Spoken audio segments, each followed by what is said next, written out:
Okay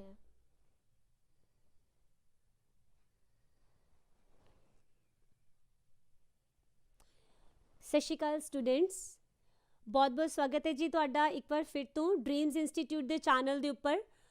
ਔਰ ਕੱਲ ਹੀ ਅਸੀਂ ਇਹ ਸਾਰਾ ਕੁਝ ਸਟਾਰਟ ਕੀਤਾ ਹੈ ਨਾ, ਜਿਸ ਦੇ ਵਿੱਚ ਅਸੀਂ ਮਾਸਟਰ ਕੇਡਰ 2022 ਦੀ ਵੈਕੈਂਸੀਜ਼ ਦੇ ਲਈ ਡੈਮੋ ਕਲਾਸਿਸ ਨੂੰ ਸਟਾਰਟ ਕੀਤਾ ਹੋਇਆ ਹੈ, ਰਾਈਟ।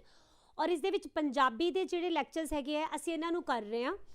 ਕੱਲ ਅਗਰ ਤੁਸੀਂ ਲੈਕਚਰ ਦੇਖਿਆ ਹੋਏਗਾ ਤਾਂ ਕੱਲ ਦਾ ਸਾਡਾ ਲੈਕਚਰ ਸੀਗਾ ਵੈਰੀ ਫਸਟ ਲੈਕਚਰ, ਜਿਸ ਦੇ ਵਿੱਚ ਅਸੀਂ ਸਿਰਫ ਇੰਟਰੋਡਕਸ਼ਨ ਕੀਤੀ ਸੀ ਜਾਂ ਫਿਰ ਥੋੜੇ ਬਹੁਤ ਜੋ ਪਹਿਲਾਂ ਵਾਲੇ ਕੁਐਸਚਨਸ ਹੈ ਲਾਸਟ 2020 ਦੇ ਵਿੱਚ ਜਿਹੜੇ ਆਏ ਆ ਹੈ ਨਾ, ਉਹਨਾਂ ਨੂੰ ਡਿਸਕਸ ਕੀਤਾ ਸੀ, ਰਾਈਟ। ਔਰ ਅੱਜ ਜੋ ਅਸੀਂ ਕਰਨ ਵਾਲੇ ਹਾਂ, ਜਿਸ ਤਰ੍ਹਾਂ ਮੈਂ ਤੁਹਾਨੂੰ ਕੱਲ ਕਿਹਾ ਸੀ ਨਾ ਕਿ ਅੱਜ ਅਸੀਂ ਧਨੀ ਰਾਮ ਚਾਤਰਿਕ ਨੂੰ ਕਰਾਂਗੇ, ਤਾਂ ਅੱਜ ਦੇ ਸੈਸ਼ਨ ਦੇ ਵਿੱਚ ਅਸੀਂ ਧਨੀ ਰਾਮ ਚਾਤਰਿਕ ਨੂੰ ਦੋ ਤਰੀਕਿਆਂ ਦੇ ਨਾਲ ਪੜ੍ਹਨਾ ਹੈ, ਓਕੇ। ਪਹਿਲਾ ਵੇ ਕਿਹੜਾ ਰਹੇਗਾ?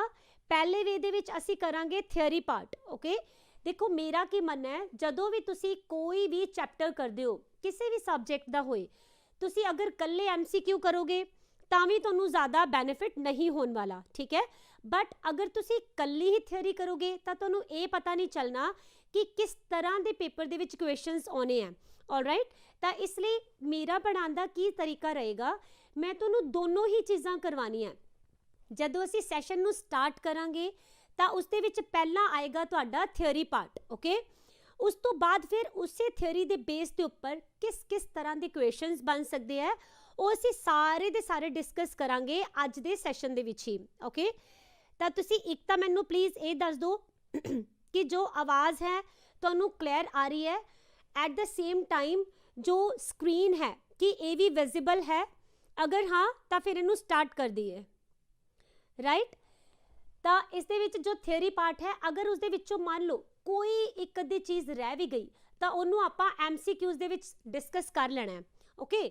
ਔਰ ਤੁਹਾਨੂੰ ਮਜ਼ਾ ਆ ਜਾਏਗਾ ਅੱਜ ਦਾ ਲੈਕਚਰ ਸੁਣ ਕੇ। ਨਾ ਆਏ ਤਾਂ ਲਾਸਟ ਤੇ ਪਲੀਜ਼ ਦੱਸਿਆ ਜੀ ਜ਼ਰੂਰ ਕਿ ਨਹੀਂ ਮੈਮ ਬਿਲਕੁਲ ਵੀ ਅਪ ਟੂ ਦਾ ਮਾਰਕ ਹੈ ਹੀ ਨਹੀਂ ਸੀ, okay. Alright, thank you Anita ji for confirmation, thank you Aman ji, okay. ਚਲੋ ਜੀ ਕਰਦੇ ਹਾਂ ਫਿਰ ਆਪਾਂ ਸਟਾਰਟ, ਹੈ ਨਾ।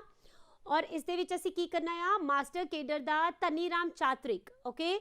ਐਂਡ ਅੱਜ ਦਾ ਸੈਸ਼ਨ ਵੀ ਡੈਮੋ ਹੈ ਤੇ ਕੱਲ ਵੀ ਤੁਹਾਡਾ ਇੱਕ ਡੈਮੋ ਕਲਾਸ ਹੋਰ ਲੱਗੇਗੀ, ਓਕੇ। ਔਰ ਜਿਹੜੇ ਸਟੂਡੈਂਟਸ ਨੇ ਵੀ ਪੇਡ ਬੈਚ ਲੈਣਾ ਹੋਏ ਤਾਂ ਉਹ ਪੇਡ ਬੈਚ ਦੇ ਲਈ ਨੰਬਰ ਦੇ ਉੱਪਰ ਕਾਲ ਕਰ ਸਕਦੇ ਨੇ, ਠੀਕ ਹੈ। ਤਾਂ ਡ੍ਰੀਮਸ ਇੰਸਟੀਚਿਊਟ ਵੱਲੋਂ ਚੈਟ ਬਾਕਸ ਦੇ ਵਿੱਚ ਤੁਹਾਨੂੰ ਨੰਬਰ ਮਿਲ ਜਾਏਗਾ, ਓਕੇ। ਤੁਸੀਂ ਉਹਨੂੰ ਫੋਲੋ ਕਰ ਸਕਦੇ ਹੋ, ਆਲਰਾਈਟ। ਸਟਾਰਟ ਕਰਦੇ ਹਾਂ ਫਿਰ। ਧਨੀ ਰਾਮ ਚਾਤਰਿਕ ਜੀ ਜਿਨ੍ਹਾਂ ਦਾ ਜੋ ਟਾਈਮ ਪੀਰੀਅਡ ਹੈ 1874 ਤੋਂ 1954 ਤੱਕ ਰਹੇਗਾ, ਓਕੇ।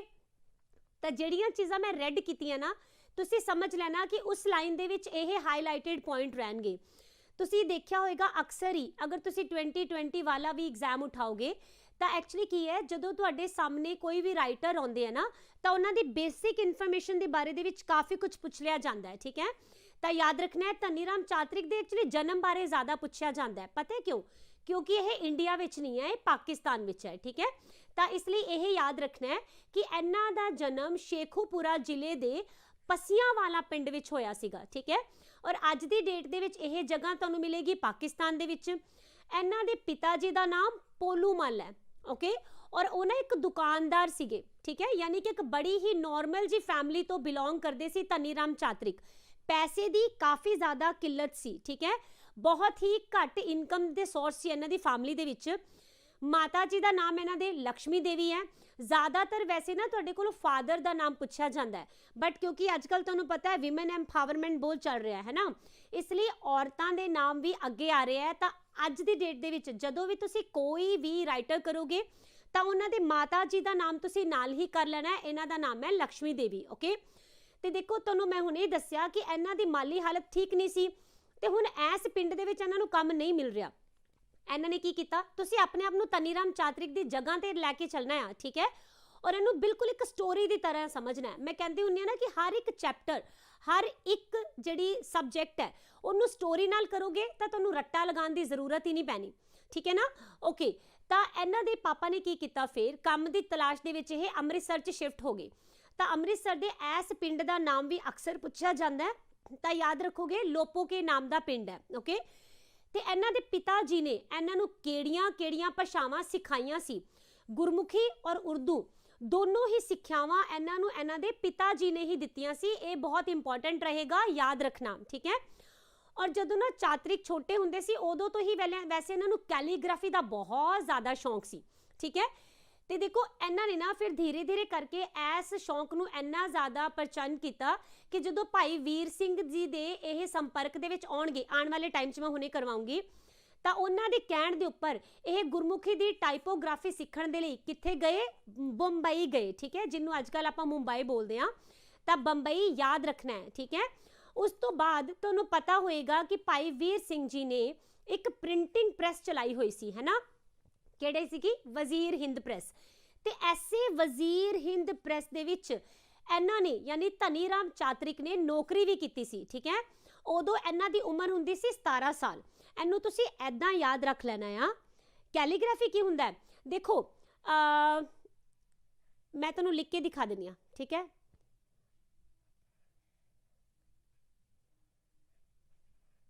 समझ रहे हो? दिस इज इंग्लिश कैलीग्राफी, यानी कि यह एक राइटिंग का फॉन्ट हुंदा है, ओके। ते इन्हां नूं शुरू तो ही शौक सीगा, इसे करके ये टाइपोग्राफी गुरमुखी दी सिੱਖਣ ਦੇ ਲਈ ਬੰਬਈ ਗਏ ਸੀ, ओके। ਤਾਂ ਇਸ ਤੋਂ ਬਾਅਦ ਕੀ ਹੈ, ਇਹਨਾਂ ਦੋ ਫਿਗਰਸ ਨੂੰ ਅੱਛੀ ਤਰ੍ਹਾਂ ਯਾਦ ਰੱਖਣਾ ਹੈ ਕਿ ਜਦੋਂ ਤਾਂ ਇਹ 17 ਸਾਲ ਦੇ ਸੀਗੇ, ਠੀਕ ਹੈ, ਉਦੋਂ ਇਹਨਾਂ ਨੂੰ ਭਾਈ ਵੀਰ ਸਿੰਘ ਦੀ ਪ੍ਰੈਸ ਦੇ ਵਿੱਚ ਨੌਕਰੀ ਮਿਲ ਗਈ ਸੀਗੀ। ਤੇ ਟੋਟਲ ਇਹਨਾਂ ਨੇ ਨੌਕਰੀ ਕਿੰਨੀ ਦੇਰ ਕੀਤੀ ਹੈ? 18 ਸਾਲ ਦੇ ਲਈ ਕੀਤੀ ਹੈ, ਠੀਕ ਹੈ। ਤਾਂ ਐਸ ਪ੍ਰਿੰਟਿੰਗ ਪ੍ਰੈਸ 'ਚ ਨੌਕਰੀ ਕਰਦੇ ਰਹੇ। ਉਹਨਾਂ ਦਾ ਜਨਮ ਤਾਂ ਹਿੰਦੂ ਪਰਿਵਾਰ ਦੇ ਵਿੱਚ ਹੀ ਹੋਇਆ। ਇਹ ਕੁਐਸਚਨ ਬੰਦਾ ਹੁੰਦਾ, ਠੀਕ ਹੈ। ਭਾਈ ਵੀਰ ਸਿੰਘ ਜੀ ਦੇ ਸੰਪਰਕ ਵਿੱਚ ਆਉਣ ਕਰਕੇ ਨਾ ਇਹਨਾਂ ਦਾ ਸਿੱਖ ਧਰਮ ਦੇ ਵਿੱਚ ਵਿਸ਼ਵਾਸ ਬਹੁਤ ਬਣ ਗਿਆ ਸੀ। ਕਈ ਵਾਰੀ ਨਾ ਕਈ ਟੀਚਰ ਪਤਾ ਕੀ ਪੜ੍ਹਾਉਂਦੇ ਆ ਕਿ ਇਹਨਾਂ ਨੇ ਸਿੱਖ ਧਰਮ ਨੂੰ ਅਪਣਾ ਲਿਆ ਸੀ, ਬਟ ਇਹ ਬਿਲਕੁਲ ਗਲਤ ਹੈ। ਇਹਨਾਂ ਨੇ ਸਿੱਖ ਧਰਮ ਨੂੰ ਨਹੀਂ ਅਪਣਾਇਆ, ਓਕੇ। ਇਸ ਚੀਜ਼ ਦੇ ਮਿੱਥ ਵਿੱਚੋਂ ਬਿਲਕੁਲ ਬਾਹਰ ਨਿਕਲ ਜਾਓ। ਇਹਨਾਂ ਨੂੰ ਸਿੱਖ ਧਰਮ ਦਾ ਪ੍ਰਭਾਵ ਜ਼ਰੂਰ ਮਿਲਿਆ ਭਾਈ ਵੀਰ ਸਿੰਘ ਜੀ ਕੋਲੋਂ, ਠੀਕ ਹੈ। ਤੇ ਫਿਰ ਇਹਦੇ ਨਾਲ ਕੀ ਹੋਇਆ, ਇਹਨਾਂ ਨੂੰ ਪੰਜਾਬੀ ਭਾਸ਼ਾ ਦੇ ਵਿੱਚ ਲਿਖਣ ਦੀ ਚੇਟਕ ਲੱਗੀ ਭਾਈ ਵੀਰ ਸਿੰਘ ਜੀ ਕੋਲੋਂ ਹੀ, ਓਕੇ। ਦੁਬਾਰਾ ਤੋਂ ਕੁਐਸਚਨ ਬਣੇਗਾ। ਉਸ ਤੋਂ ਬਾਅਦ ਫਿਰ ਕੀ ਹੋਇਆ ਜੀ, ਜਦੋਂ ਇਹ ਲਿਖਣਾ ਸਟਾਰਟ ਹੋ ਗਏ ਤਾਂ ਮੈਂ ਤੁਹਾਨੂੰ ਹੁਣੇ ਕਿਹਾ ਕਿ ਇਹ ਵਜ਼ੀਰ ਹਿੰਦ ਦੀ ਪ੍ਰੈਸ ਦੇ ਵਿੱਚ ਕੰਮ ਕਰਦੇ ਸੀ, ਹੈ ਨਾ। ਤੇ ਉੱਥੇ ਹੀ ਇਹਨਾਂ ਦੀਆਂ ਰਚਨਾਵਾਂ ਖਾਲਸਾ ਸਮਾਚਾਰ ਔਰ ਖਾਲਸਾ ਯੰਗ ਮੈਨ ਮੈਗਜ਼ੀਨ, ਇਹ ਤੁਹਾਨੂੰ ਬਹੁਤ ਘੱਟ ਜਣੇ ਕਰਾਂਗੇ, ਠੀਕ ਹੈ। ਖਾਲਸਾ ਯੰਗ ਮੈਨ ਮੈਗਜ਼ੀਨ ਔਰ ਖਾਲਸਾ ਸਮਾਚਾਰ ਦੋਨਾਂ ਦੇ ਵਿੱਚ ਹੀ ਛਪਣੀਆਂ ਸਟਾਰਟ ਹੋਈਆਂ ਸੀ। ਤੇ ਇਹਨਾਂ ਦੋਨਾਂ ਦੇ ਨਾਮ ਤੁਸੀਂ ਆਪਣੇ ਦਿਮਾਗ ਦੇ ਵਿੱਚ ਵੀ ਛਾਪ ਲਓ, ਓਕੇ। ਤੇ ਇਹਨਾਂ ਨੇ ਸਾਰੀ ਜ਼ਿੰਦਗੀ ਫਿਰ ਪੰਜਾਬੀ ਭਾਸ਼ਾ ਦੀ ਸੇਵਾ ਕੀਤੀ, ਇਸ ਨੂੰ ਅਪਲਿਫਟ ਕਰਨ ਦੇ ਲਈ ਕੰਮ ਕਰਦੇ ਰਹੇ, ਓਕੇ। ਤੇ ਇਹ ਦੇਖੋ, ਇਹ ਬਹੁਤ ਹੀ ਜ਼ਿਆਦਾ ਇੰਪੋਰਟੈਂਟ, ਜਦੋਂ ਇਹ ਟਾਈਪੋਗ੍ਰਾਫੀ ਸਿੱਖਣ ਗਏ ਸੀ ਨਾ ਬੰਬਈ, ਉਸ ਤੋਂ ਬਾਅਦ ਇਹਨਾਂ ਨੇ ਮਿਆਰੀ ਟਾਈਪ ਸੈੱਟ ਤਿਆਰ ਕੀਤੇ ਗੁਰਮੁਖੀ ਦੇ ਲਈ। ਤੇ ਅੱਜ ਤੱਕ ਕਿਸੇ ਵੀ ਪਰਸਨ ਨੇ ਗੁਰਮੁਖੀ ਦੇ ਲਈ ਮਿਆਰੀ ਟਾਈਪ ਸੈੱਟ ਤਿਆਰ ਨਹੀਂ ਕੀਤੇ ਸੀ। ਕਹਿਣ ਦਾ ਮਤਲਬ ਇਹ ਪਹਿਲੇ ਵਿਅਕਤੀ ਸੀਗੇ ਇਦਾਂ ਦਾ ਕੰਮ ਕਰਨ ਵਾਲੇ, ਠੀਕ ਹੈ। ਤੇ ਇਹਨਾਂ ਨੂੰ ਪ੍ਰਿੰਟਿੰਗ ਦੇ ਵਿੱਚ, ਖਾਸ ਕਰਕੇ ਪੰਜਾਬੀ ਦੀ ਪ੍ਰਿੰਟਿੰਗ ਵਿੱਚ ਇਹਨਾਂ ਨੇ ਇੰਨਾ ਅੱਛਾ ਯੋਗਦਾਨ ਦਿੱਤਾ ਕਿ ਇੱਕ ਪੰਜਾਬੀ ਦਾ ਫੌਂਟ ਵੀ ਇਹਨਾਂ ਦੇ ਨਾਮ ਤੇ ਹੈ। ਤੁਸੀਂ ਅੱਜ ਹੀ ਜਾਂ ਹੁਣੇ ਹੀ ਗੂਗਲ ਕਰਕੇ ਦੇਖਣਾ ਧਨੀ ਰਾਮ ਚਾਤਰਿਕ ਫੌਂਟ, ਤਾਂ ਤੁਹਾਨੂੰ ਪੰਜਾਬੀ ਦਾ ਫੌਂਟ ਮਿਲ ਜਾਏਗਾ, ਠੀਕ ਹੈ। ਤਾਂ ਸਮਝ ਪਾ ਰਹੇ ਹੋ ਕਿੰਨੇ ਜ਼ਿਆਦਾ ਇੰਪੋਰਟੈਂਸ ਰੱਖਦੇ ਸੀ ਇਹ ਪੰਜਾਬੀ ਪ੍ਰਿੰਟਿੰਗ ਦੇ ਵਿੱਚ, ਓਕੇ। ਇਹ ਇੰਪੋਰਟੈਂਟ ਰਹੇਗਾ, ਯਾਦ ਰੱਖਣਾ, ਆਲਰਾਈਟ। ਉਸ ਤੋਂ ਬਾਅਦ ਕੀ ਹੋਇਆ, 1924 ਦੇ ਵਿੱਚ ਨਾ ਇਹਨਾਂ ਨੇ ਅੰਮ੍ਰਿਤਸਰ ਦੇ ਵਿੱਚ ਸਟੈਂਡਰਡ ਫਾਊਂਡਰੀ ਨੂੰ ਖੋਜਿਆ, ਓਕੇ। ਔਰ ਐਸੇ ਹੀ ਬੇਸ ਦੇ ਉੱਪਰ ਇਹਨਾਂ ਨੇ ਆਪਣੀ ਪ੍ਰਿੰਟਿੰਗ ਪ੍ਰੈਸ ਸਟਾਰਟ ਕਰਤੀ। ਪਹਿਲਾਂ ਤਾਂ ਇਹ ਭਾਈ ਵੀਰ ਸਿੰਘ ਜੀ ਦੇ ਨਾਲ ਕੰਮ ਕਰਦੇ ਪਏ ਸੀ, ਹੈ ਨਾ। ਧੀਰੇ ਧੀਰੇ ਇਹਨਾਂ ਨੇ ਤਰੱਕੀ ਕਰਨੀ ਸਟਾਰਟ ਕੀਤੀ ਔਰ ਸੁਦਰਸ਼ਨ ਪ੍ਰੈਸ ਨਾਮ ਦੀ ਪ੍ਰੈਸ ਇਹਨਾਂ ਨੇ ਸਟਾਰਟ ਕੀਤੀ ਸੀ, ਠੀਕ ਹੈ। ਤੁਹਾਨੂੰ ਭਾਈ ਵੀਰ ਸਿੰਘ ਜੀ ਦੀ ਪ੍ਰੈਸ ਵੀ ਯਾਦ ਰਹਿਣੀ ਚਾਹੀਦੀ ਹੈ, ਵਜ਼ੀਰ ਹਿੰਦ, ਔਰ ਜਿਹੜੇ ਧਨੀ ਰਾਮ ਚਾਤਰਿਕ ਹੈ ਇਹਨਾਂ ਦੀ ਵੀ ਪ੍ਰੈਸ ਯਾਦ ਰਹਿਣੀ ਚਾਹੀਦੀ ਹੈ, ਸੁਦਰਸ਼ਨ ਪ੍ਰੈਸ, ਓਕੇ। ਤੇ ਇਹ ਵਾਲੀ ਪ੍ਰੈਸ ਜੋ ਹੈ ਨਾ ਆਉਣ ਵਾਲੇ ਟਾਈਮ ਦੇ ਵਿੱਚ ਬੜੇ ਹੀ ਅੱਛੇ ਕੰਮ ਕਰਨ ਵਾਲੀ ਸੀ। ਗੁੱਡ ਈਵਨਿੰਗ ਗਗਨਦੀਪ ਜੀ। ਐਸੇ ਪ੍ਰੈਸ ਤੋਂ ਇਹਨਾਂ ਨੇ ਗੁਰੂ ਗ੍ਰੰਥ ਸਾਹਿਬ ਨੂੰ ਪ੍ਰਕਾਸ਼ਿਤ ਕੀਤਾ, ਭਾਈ ਵੀਰ ਸਿੰਘ ਦੀਆਂ ਰਚਨਾਵਾਂ ਨੂੰ ਵੀ ਪ੍ਰਕਾਸ਼ਿਤ ਕੀਤਾ ਗਿਆ। ਪਰ ਮੈਂ ਇਹਨੂੰ ਹੀ ਰੈੱਡ ਕਿਉਂ ਕੀਤਾ, ਕਿਉਂਕਿ ਇਹ ਬਹੁਤ ਹੀ ਜ਼ਿਆਦਾ ਇੰਪੋਰਟੈਂਟ ਹੈ। ਕਿੰਨੀ ਹੀ ਵਾਰ ਪੁੱਛਿਆ ਗਿਆ ਪ੍ਰਸ਼ਨ ਹੈ ਕਿ ਧਨੀ ਰਾਮ ਚਾਤਰਿਕ ਜੀ ਨੇ ਕਿੰਨਾ ਦੇ ਲਿਖੇ ਮਹਾਨ ਕੋਸ਼ ਨੂੰ ਪ੍ਰਕਾਸ਼ਿਤ ਕੀਤਾ ਸੀ। ਤਾਂ ਇਹ ਯਾਦ ਰੱਖਣਾ, ਭਾਈ ਕਾਹਨ ਸਿੰਘ ਜੀ ਦੇ ਮਹਾਨ ਕੋਸ਼ ਨੂੰ ਇਹਨਾਂ ਨੇ ਸੁਦਰਸ਼ਨ ਪ੍ਰਿੰਟਿੰਗ ਪ੍ਰੈਸ ਤੋਂ ਹੀ ਨਾ ਪ੍ਰਿੰਟ ਕੀਤਾ ਸੀ, ਓਕੇ। ਤੇ ਇਹ ਮਹਾਨ ਕੋਸ਼ ਪੰਜਾਬੀ ਦੀ ਪਹਿਲੀ ਡਿਕਸ਼ਨਰੀ ਹੈ, ਓਕੇ। ਹਾਂਜੀ, ਤਾਂ ਇਹ ਜਿਹੜਾ ਹੁਣ ਮੈਂ ਫੈਕਟ ਤੁਹਾਨੂੰ ਦੱਸਣ ਵਾਲੀ ਹਾਂ, ਇੰਟਰਸਟਿੰਗ ਵੀ ਹੈ, ਮਜ਼ੇਦਾਰ ਵੀ ਹੈ, ਸ਼ਾਇਦ ਤੁਸੀਂ ਪਹਿਲਾਂ ਸੁਣਿਆ ਨਾ ਹੋਏ। ਅੰਮ੍ਰਿਤਾ ਪ੍ਰੀਤਮ ਜਦੋਂ ਬੜੀ ਕੱਚੀ ਉਮਰ ਦੇ ਹੁੰਦੇ ਸੀ, ਯਾਨੀ ਕਿ ਯੰਗ ਏਜ ਦੇ ਵਿੱਚ ਸੀਗੇ, ਉਦੋਂ ਇਹਨਾਂ ਨੇ ਆਪਣੀ ਪਹਿਲੀ ਕਿਤਾਬ ਲਿਖੀ ਸੀ ਅੰਮ੍ਰਿਤ ਲਹਿਰਾਂ, ਠੀਕ ਹੈ। ਤੇ ਇਸ ਅੰਮ੍ਰਿਤ ਲਹਿਰਾਂ ਕਿਤਾਬ ਨੂੰ ਵੀ ਸੁਦਰਸ਼ਨ ਪ੍ਰੈਸ ਤੋਂ ਇਹਨਾਂ ਨੇ ਯਾਨੀ ਕਿ ਧਨੀ ਰਾਮ ਚਾਤਰਿਕ ਜੀ ਨੇ ਪ੍ਰਕਾਸ਼ਿਤ ਕੀਤਾ ਸੀ, ਠੀਕ ਹੈ। ਤੇ ਉਸ ਟਾਈਮ ਦੇ ਵਿੱਚ ਅੰਮ੍ਰਿਤਾ ਪ੍ਰੀਤਮ ਦੇ ਨਾਮ ਦੇ ਉੱਪਰ ਕਿਤਾਬ ਨਹੀਂ ਛਪੀ, ਇਹਨੂੰ ਅੰਮ੍ਰਿਤ ਕੌਰ ਦੇ ਨਾਮ ਦੇ ਹੇਠਾਂ ਛਾਪਿਆ ਗਿਆ ਸੀ, ਠੀਕ ਹੈ। ਤੇ ਇਹਦੀ ਫਿਰ ਇੱਕ ਕਾਪੀ ਲੈ ਕੇ ਸਪੈਸ਼ਲ ਚਾਤਰਿਕ ਲਾਹੌਰ ਗਏ ਸੀ ਅੰਮ੍ਰਿਤਾ ਪ੍ਰੀਤਮ ਨੂੰ ਔਰ ਇਹਨਾਂ ਦੇ ਫਾਦਰ ਨੂੰ ਉਹ ਵਾਲੀ ਕਾਪੀ ਦੇਣ ਦੇ ਲਈ, ਠੀਕ ਹੈ। ਤਾਂ ਐਦਾਂ ਤੁਸੀਂ ਸਟੋਰੀ ਤੁਹਾਡੇ ਦਿਮਾਗ ਦੇ ਵਿੱਚ ਚੱਲਣੀ ਚਾਹੀਦੀ ਹੈ ਕਿ ਕਿੱਦਾਂ ਇੱਕ ਗਰੀਬ ਜਿਹੇ ਪਰਿਵਾਰ ਦੇ ਵਿੱਚੋਂ ਨਿਕਲਿਆ ਪਰਸਨ ਅੰਮ੍ਰਿਤਸਰ ਦੇ ਵਿੱਚ ਪਹੁੰਚਿਆ, ਸਿਰਫ 4 ਕਲਾਸਾਂ ਪੜ੍ਹਿਆ ਹੈ, ਠੀਕ ਹੈ। ਯਾਦ ਰੱਖਣਾ ਹੈ, ਸਿਰਫ 4 ਕਲਾਸਾਂ ਪੜ੍ਹਿਆ ਔਰ ਮੁੱਢਲੀ ਪੜ੍ਹਾਈ ਇਹਨਾਂ ਨੇ ਅੰਮ੍ਰਿਤਸਰ ਦੇ ਵਿੱਚ ਆ ਕੇ ਕੀਤੀ ਸੀ, ਓਕੇ। ਤਾਂ ਅਗਰ ਤੁਹਾਨੂੰ ਪ੍ਰਾਇਮਰੀ ਆ ਜਾਂਦਾ ਹੈ ਕਿ ਇਹਨਾਂ ਨੇ ਪ੍ਰਾਇਮਰੀ ਤੱਕ ਦੀ ਸਿੱਖਿਆ ਹਾਸਲ ਕੀਤੀ ਤਾਂ ਠੀਕ ਹੋਏਗਾ, ਬਿਕਾਜ਼ ਪਹਿਲੀ ਤੋਂ 5ਵੀਂ ਤੱਕ ਪ੍ਰਾਇਮਰੀ ਹੀ ਹੁੰਦੀ ਹੈ, ਠੀਕ ਹੈ। ਅਗਰ ਤੁਹਾਨੂੰ ਪ੍ਰੋਪਰ ਆ ਜਾਏ ਕਿ ਕਿੰਨਵੀਂ ਕਲਾਸ ਤੱਕ, ਤਾਂ ਇਹ 4ਥੀ ਕਲਾਸ ਤੱਕ ਦੀ ਇਹਨਾਂ ਨੇ ਸਿੱਖਿਆ ਲਈ ਸੀ, ਠੀਕ ਹੈ। ਤਾਂ ਪੜਦਾ ਉਸ ਤੋਂ ਬਾਅਦ ਇਹਦੇ ਕੋਲੋਂ ਪੈਸੇ ਨਹੀਂ ਹੈ ਨਾ, ਤਾਂ ਫਿਰ ਇਹ ਲੱਗ ਗਿਆ ਭਾਈ ਸਾਹਿਬ ਜੀ ਦੀ ਪ੍ਰਿੰਟਿੰਗ ਪ੍ਰੈਸ ਦੇ ਵਿੱਚ ਕੰਮ ਕਰਨ, ਓਕੇ। ਤੇ ਧੀਰੇ ਧੀਰੇ ਤੁਸੀਂ ਦੇਖੋ ਕਿ ਸਿਰਫ 4 ਪੜ੍ਹ ਕੇ ਵੀ ਕਿੰਨੀ ਜ਼ਿਆਦਾ ਇਹਨਾਂ ਨੂੰ ਸਮਝ ਸੀਗੀ। ਇਹਨਾਂ ਦੇ ਪਿਤਾ ਜੀ ਨੇ ਜਿਹੜੀ ਇਹਨਾਂ ਨੂੰ ਪੰਜਾਬੀ ਔਰ ਉਰਦੂ ਸਿਖਾਈ, ਇਸ ਦੇ ਨਾਲ ਭਾਈ ਵੀਰ ਸਿੰਘ ਜੀ ਦੇ ਜਦੋਂ ਸੰਪਰਕ ਚ ਆਏ ਨਾ, ਤੁਸੀਂ ਸਮਝ ਲਓ ਉਦੋਂ ਇਹ ਸੋਨਾ ਬਣੇ, ਅਸਲ ਦੇ ਵਿੱਚ ਕਹਿ ਸਕਦੇ ਹੋ ਹੀਰਾ ਹੀ ਬਣੇ, ਠੀਕ ਹੈ। ਤਾਂ ਉਸ ਟਾਈਮ ਦੇ ਵਿੱਚ ਇੰਨੀ ਜ਼ਿਆਦਾ ਇਹਨਾਂ ਦੇ ਵਿੱਚ ਸਮਝ ਪਰਪੱਕ ਹੋਈ ਸੀਗੀ ਕਿ ਇਹਨਾਂ ਨੇ ਆਪਣੀਆਂ ਇੰਨੀਆਂ ਕਿਤਾਬਾਂ ਆਉਣ ਵਾਲੇ ਟਾਈਮ ਦੇ ਵਿੱਚ ਦਿੱਤੀਆਂ ਕਿ ਜਿਸ ਨੂੰ ਅਸੀਂ ਅੱਜ ਵੀ ਪੜ੍ਹਦੇ ਪਏ ਹਾਂ, ਠੀਕ ਹੈ। ਤਾਂ ਇਸ ਤਰ੍ਹਾਂ ਕਰਕੇ ਇੱਕ ਛੋਟੇ ਜਿਹੇ ਪਿੰਡ ਦੇ ਵਿੱਚੋਂ ਨਿਕਲ ਕੇ ਪੂਰੇ ਇੰਡੀਆ ਦੇ ਵਿੱਚ ਉਹਨਾਂ ਨੇ ਕਿਸ ਤਰ੍ਹਾਂ ਨਾਮ ਕਮਾਇਆ ਹੈ ਨਾ। 1924 ਦਾ ਟਾਈਮ ਹੁਣ ਨਿਕਲ ਚੁੱਕਿਆ ਜਦੋਂ ਇਹਨਾਂ ਨੇ ਆਪਣੀ ਪ੍ਰਿੰਟਿੰਗ ਪ੍ਰੈਸ ਬੜੇ ਆਰਾਮ ਨਾਲ ਚਲਾ ਲਈ ਹੈ। ਹੁਣ ਲੋਕਾਂ ਦੇ ਵਿੱਚ ਤੁਹਾਡਾ ਨਾਮ ਹੋਣਾ ਸਟਾਰਟ ਹੋ ਗਿਆ, ਤੁਹਾਡਾ ਮਤਲਬ ਤੁਸੀਂ ਖੁਦ ਨੂੰ ਧਨੀ ਰਾਮ ਚਾਤਰਿਕ ਲੈ ਕੇ ਚੱਲ ਰਹੇ ਹੋ, ਓਕੇ। ਤਾਂ 2 ਸਾਲ ਬਾਅਦ 1926 ਦੇ ਵਿੱਚ ਇਹਨਾਂ ਦੇ ਇੱਕ ਫਰੈਂਡ ਸੀ ਮੌਲਾ ਬਖਸ਼ ਕੁਸ਼ਤਾ, ਠੀਕ ਹੈ। ਇਹਨਾਂ ਦੇ ਨਾਲ ਮਿਲ ਕੇ ਇਹਨਾਂ ਨੇ ਅੰਮ੍ਰਿਤਸਰ ਦੇ ਵਿੱਚ ਪੰਜਾਬੀ ਸਭਾ ਨੂੰ ਸਥਾਪਿਤ ਕੀਤਾ ਔਰ ਇਹ ਪੰਜਾਬੀ ਸਭਾ ਦੇ ਫਿਰ ਪ੍ਰੈਸੀਡੈਂਟ ਵੀ ਬਣੇ ਸੀ, ਪ੍ਰਧਾਨ ਵੀ ਬਣੇ ਸੀ, ਠੀਕ ਹੈ। ਔਰ ਇਹ ਆਪਣੀ ਕਿਸਮ ਦੀ ਪਹਿਲੀ ਲਿਟਰੇਰੀ ਸੁਸਾਇਟੀ ਹੈ। ਤੁਸੀਂ ਦੇਖੋ ਕਿੰਨੀਆਂ ਹੀ ਚੀਜ਼ਾਂ ਜਿਹੜੀਆਂ ਧਨੀ ਰਾਮ ਚਾਤਰਿਕ ਨੇ ਪਹਿਲੀ ਵਾਰ ਕੀਤੀਆਂ, ਤੇ ਪਹਿਲੀ ਵਾਰੀ ਕੀਤੀ ਚੀਜ਼ ਤਾਂ ਤੁਹਾਡੇ ਲਈ ਵੈਸੇ ਹੀ ਬਹੁਤ ਜ਼ਿਆਦਾ ਇੰਪੋਰਟੈਂਟ ਰਹੂਗੀ, ਓਕੇ, ਸਮਝ ਰਹੇ ਹੋ। ਆਲਰਾਈਟ, ਇਸ ਤੋਂ ਬਾਅਦ ਫਿਰ ਧਨੀ ਰਾਮ ਚਾਤਰਿਕ ਵੱਲੋਂ ਜਿਹੜੀਆਂ ਲਿਖੀਆਂ ਗਈਆਂ ਰਚਨਾਵਾਂ ਸੀ, ਮੈਂ ਤੁਹਾਨੂੰ ਕੀ ਕਿਹਾ ਕਿ ਖਾਲਸਾ ਸਮਾਚਾਰ ਵਿੱਚ ਛਪੀਆਂ। ਸ਼ੁਰੂ ਵਿੱਚ ਤਾਂ ਇਦਾਂ ਹੀ ਹੋਇਆ ਸੀ, ਪਰ ਪਹਿਲਾਂ ਇਹਨਾਂ ਦੇ ਨਾਮ ਦੇ ਨਾਲ ਨਾ ਚਾਤਰਿਕ ਨਹੀਂ ਲੱਗਦਾ ਸੀ, ਠੀਕ ਹੈ। ਇੱਥੇ ਜਿੰਨੀਆਂ ਵੀ ਰਚਨਾਵਾਂ ਛਾਪੀਆਂ ਗਈਆਂ ਉਹ ਹਰੀ ਧਨੀ ਨਾਮ ਦੇ ਉਪਨਾਮ ਦੇ ਨਾਲ ਛਾਪੀਆਂ ਗਈਆਂ, ਠੀਕ ਹੈ। ਤੇ ਬਾਅਦ ਦੇ ਵਿੱਚ ਜਦੋਂ ਇਹਨਾਂ ਦੀ ਭਰਥਰੀ ਹਰੀ ਨਾਮ ਦੀ ਰਚਨਾ ਆਈ ਜੋ ਕਿ ਬਹੁਤ ਹੀ ਜ਼ਿਆਦਾ ਇੰਪੋਰਟੈਂਟ ਹੈ ਪੇਪਰ ਪੁਆਇੰਟ ਆਫ ਵਿਊ ਦੇ ਨਾਲ, ਤਾਂ ਬਹੁਤ ਹੀ ਜ਼ਿਆਦਾ, ਠੀਕ ਹੈ। ਤਾਂ ਉਸ ਟਾਈਮ ਦੇ ਵਿੱਚ ਪਹਿਲੀ ਵਾਰ ਇਹਨਾਂ ਨੇ ਚਾਤਰਿਕ ਉਪਨਾਮ ਦੀ ਵਰਤੋਂ ਕੀਤੀ ਸੀ। ਫਿਰ ਇੰਨੇ ਜ਼ਿਆਦਾ ਫੇਮਸ ਹੋ ਗਏ ਕਿ ਹੁਣ ਇਹਨਾਂ ਨੂੰ ਧਨੀ ਰਾਮ ਚਾਤਰਿਕ ਹੀ ਕਿਹਾ ਜਾਣ ਲੱਗ ਗਿਆ, ਓਕੇ। ਤਾਂ ਪਹਿਲਾਂ ਫਿਰ ਇਹਨਾਂ ਨੇ ਕਿਹੜਾ ਉਪਨਾਮ ਵਰਤਿਆ ਸੀਗਾ? ਹਰੀ ਧਨੀ, ਓਕੇ, ਰਾਈਟ। ਤਾਂ ਧਨੀ ਰਾਮ ਚਾਤਰਿਕ ਹੈ ਨਾ, ਧਨੀ ਪਿੱਛੇ ਲਗਾ ਲੋਗੇ ਵੈਸੇ ਯਾਦ ਹੋ ਜਾਣਾ ਹੈ, ਓਕੇ। ਤਾਂ ਹੁਣ ਇਹਨਾਂ ਦੀ ਸਿਫਤ ਦੇ ਵਿੱਚ ਅਲੱਗ-ਅਲੱਗ ਵਿਦਵਾਨਾਂ ਨੇ ਇਹਨਾਂ ਨੂੰ ਕੁਝ ਨਾਮ ਦਿੱਤੇ ਨੇ। ਰੂਸ ਤੱਕ ਇਹਨਾਂ ਦਾ ਨਾਮ ਹੋਇਆ। ਤੁਸੀਂ ਸੋਚੋ, ਰੂਸ ਦੇ ਇੱਕ ਵਿਦਵਾਨ ਸੀ ਆਈਗੋਰ ਸੇਰੇਬੇਰਿਆਕੋਵ, ਠੀਕ ਹੈ। ਇਹਨਾਂ ਨੇ ਚਾਤਰਿਕ ਨੂੰ ਇਨਸਾਨੀਅਤ ਦਾ ਕਵੀ ਕਿਹਾ, ਠੀਕ ਹੈ। ਇਹ ਹਰ ਇੱਕ ਚੀਜ਼ ਇੰਪੋਰਟੈਂਟ ਰਹਿਣੀ ਹੈ, ਅੱਛੀ ਤਰ੍ਹਾਂ ਯਾਦ ਰੱਖਣਾ, ਠੀਕ ਹੈ। ਇਨਸਾਨੀਅਤ ਦਾ ਕਵੀ, ਓਕੇ। ਇਸ ਤੋਂ ਬਾਅਦ ਇਹਨਾਂ ਨੂੰ ਹੀ ਪੰਜਾਬੀ ਕਵਿਤਾ ਦੇ ਵਿੱਚ ਸੰਸਕ੍ਰਿਤ ਚੇਤਨਾ ਦਾ ਕਵੀ ਵੀ ਕਿਹਾ ਜਾਂਦਾ ਆ, ਠੀਕ ਹੈ। ਔਰ ਡਾਕਟਰ ਸਤਿੰਦਰ ਸਿੰਘ ਨੂਰ ਨੇ ਕੀ ਕਿਹਾ ਸੀਗਾ? ਉਹ ਕਹਿੰਦੇ ਕਿ ਵਾਰਿਸ ਸ਼ਾਹ ਜੋ ਹੈ, ਨੋ ਡਾਊਟ ਉਹ ਲੋਕਾਂ ਦਾ ਕਵੀ ਹੈ, ਬਿਲਕੁਲ ਸਹੀ ਹੈ। ਪਰ ਵਾਰਿਸ ਸ਼ਾਹ ਤੋਂ ਬਾਅਦ ਜੇਕਰ ਕਿਸੇ ਪਰਸਨ ਨੂੰ ਅਸੀਂ ਲੋਕ ਕਵੀ ਕਹਿਣਾ ਹੋਏਗਾ ਨਾ, ਤਾਂ ਉਹ ਅਸੀਂ ਧਨੀ ਰਾਮ ਚਾਤਰਿਕ ਨੂੰ ਹੀ ਕਹਾਂਗੇ। ਕਿਸ ਲਈ ਕਹੇ ਇਹ ਗੱਲ? ਕਿਉਂਕਿ ਨਾ ਧਨੀ ਰਾਮ ਚਾਤਰਿਕ ਲੋਕਾਂ ਦੇ ਬਾਰੇ ਵਿੱਚ ਲਿਖਦੇ ਸੀ। ਇਹਨਾਂ ਦੀ ਜਿਹੜੀ ਪੰਜਾਬੀ ਭਾਸ਼ਾ ਵਰਤੀ ਗਈ ਬਹੁਤ ਹੀ ਜ਼ਿਆਦਾ ਸਰਲ ਤੇ ਠੇਠ ਪੰਜਾਬੀ ਵਰਤਦੇ ਸੀ, ਸੌਰੀ, ਠੀਕ ਹੈ। ਤਾਂ ਇਸ ਲਈ ਲੋਕਾਂ ਦੇ ਵਿੱਚ ਬਹੁਤ ਜ਼ਿਆਦਾ ਫੇਮਸ ਹੋਏ ਕਿਉਂਕਿ ਆਮ ਲੋਕ ਇਹਨਾਂ ਦੀਆਂ ਕਵਿਤਾਵਾਂ ਨੂੰ, ਇਹਨਾਂ ਦੀਆਂ ਰਚਨਾਵਾਂ ਨੂੰ ਪੜ੍ਹਨਾ ਬਹੁਤ ਜ਼ਿਆਦਾ ਪਸੰਦ ਕਰਦੇ ਸੀ। ਇਸੇ ਕਰਕੇ ਫਿਰ ਇਹਨਾਂ ਨੂੰ ਬੋਲਿਆ ਗਿਆ ਲੋਕ ਕਵੀ, ਠੀਕ ਹੈ। ਔਰ ਕਿੰਨਾ ਨੇ ਬੋਲਿਆ? ਡਾਕਟਰ ਸਤਿੰਦਰ ਸਿੰਘ ਨੂਰ ਨੇ। ਇਸ ਤੋਂ ਬਾਅਦ ਇਹਨਾਂ ਦੀਆਂ ਤੁਸੀਂ ਰਚਨਾਵਾਂ ਪੜ੍ਹ ਕੇ ਦੇਖੋ, ਇਹ ਉੱਪਰ ਹਵਾ ਵਿੱਚ ਨਹੀਂ ਉੱਡਦੇ, ਯਾਨੀ ਅਰਸ਼ਾਂ ਦੀ ਗੱਲ ਨਹੀਂ ਕਰਦੇ, ਬਿਲਕੁਲ ਜ਼ਮੀਨ ਦੇ ਨਾਲ ਜੁੜੇ ਹੋਏ ਪਰਸਨ ਨੇ, ਫਰਸ਼ਾਂ ਦੀ ਗੱਲ ਕਰਦੇ ਆ। ਇਸ ਲਈ ਇਹਨਾਂ ਨੂੰ ਬੋਲਿਆ ਜਾਂਦਾ ਹੈ ਧਰਤੀ ਦਾ ਕਵੀ, ਠੀਕ ਹੈ, ਓਕੇ। ਇਸ ਤੋਂ ਬਾਅਦ 1988 ਦੇ ਵਿੱਚ ਸੁਰਿੰਦਰ ਸਿੰਘ ਨਰੂਲਾ ਨੇ ਚਾਤਰਿਕ ਨੂੰ ਸਮਰਪਿਤ ਕਰਕੇ ਇੱਕ ਕਿਤਾਬ ਪ੍ਰਕਾਸ਼ਿਤ ਕੀਤੀ ਸੀ, ਠੀਕ ਹੈ।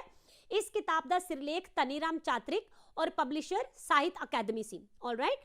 ਇਸ ਤੋਂ ਬਾਅਦ ਪੰਜਾਬੀ ਯੂਨੀਵਰਸਿਟੀ ਪਟਿਆਲਾ, ਇੱਥੇ ਤੁਸੀਂ ਪੰਜਾਬ ਯੂਨੀਵਰਸਿਟੀ ਨਾਲ ਕਨਫਿਊਜ਼ ਨਹੀਂ ਹੋਣਾ, ਪੰਜਾਬੀ ਯੂਨੀਵਰਸਿਟੀ ਪਟਿਆਲਾ ਨੇ ਚਾਤਰਿਕ ਦੇ ਨਾਮ ਦੇ ਉੱਪਰ ਇੱਕ ਸਾਲਾਨਾ ਡਾਇਰੀ ਵੀ ਸਟਾਰਟ ਕੀਤੀ ਸੀ। ਓਕੇ, ਔਰ ਇਹ ਸਭ ਤੋਂ ਪਹਿਲੇ ਵਿਦਵਾਨ ਬਣੇ, ਫਸਟ ਵਿਦਵਾਨ, ਯਾਦ ਰੱਖਣਾ, ਜਿਨ੍ਹਾਂ ਨੂੰ ਇਹਨਾਂ ਦੀ 75ਵੀਂ ਵਰ੍ਹੇਗੰਢ ਦੇ ਉੱਪਰ ਅਭਿਨੰਦਨ ਗ੍ਰੰਥ ਸਮਰਪਿਤ ਕੀਤਾ ਗਿਆ।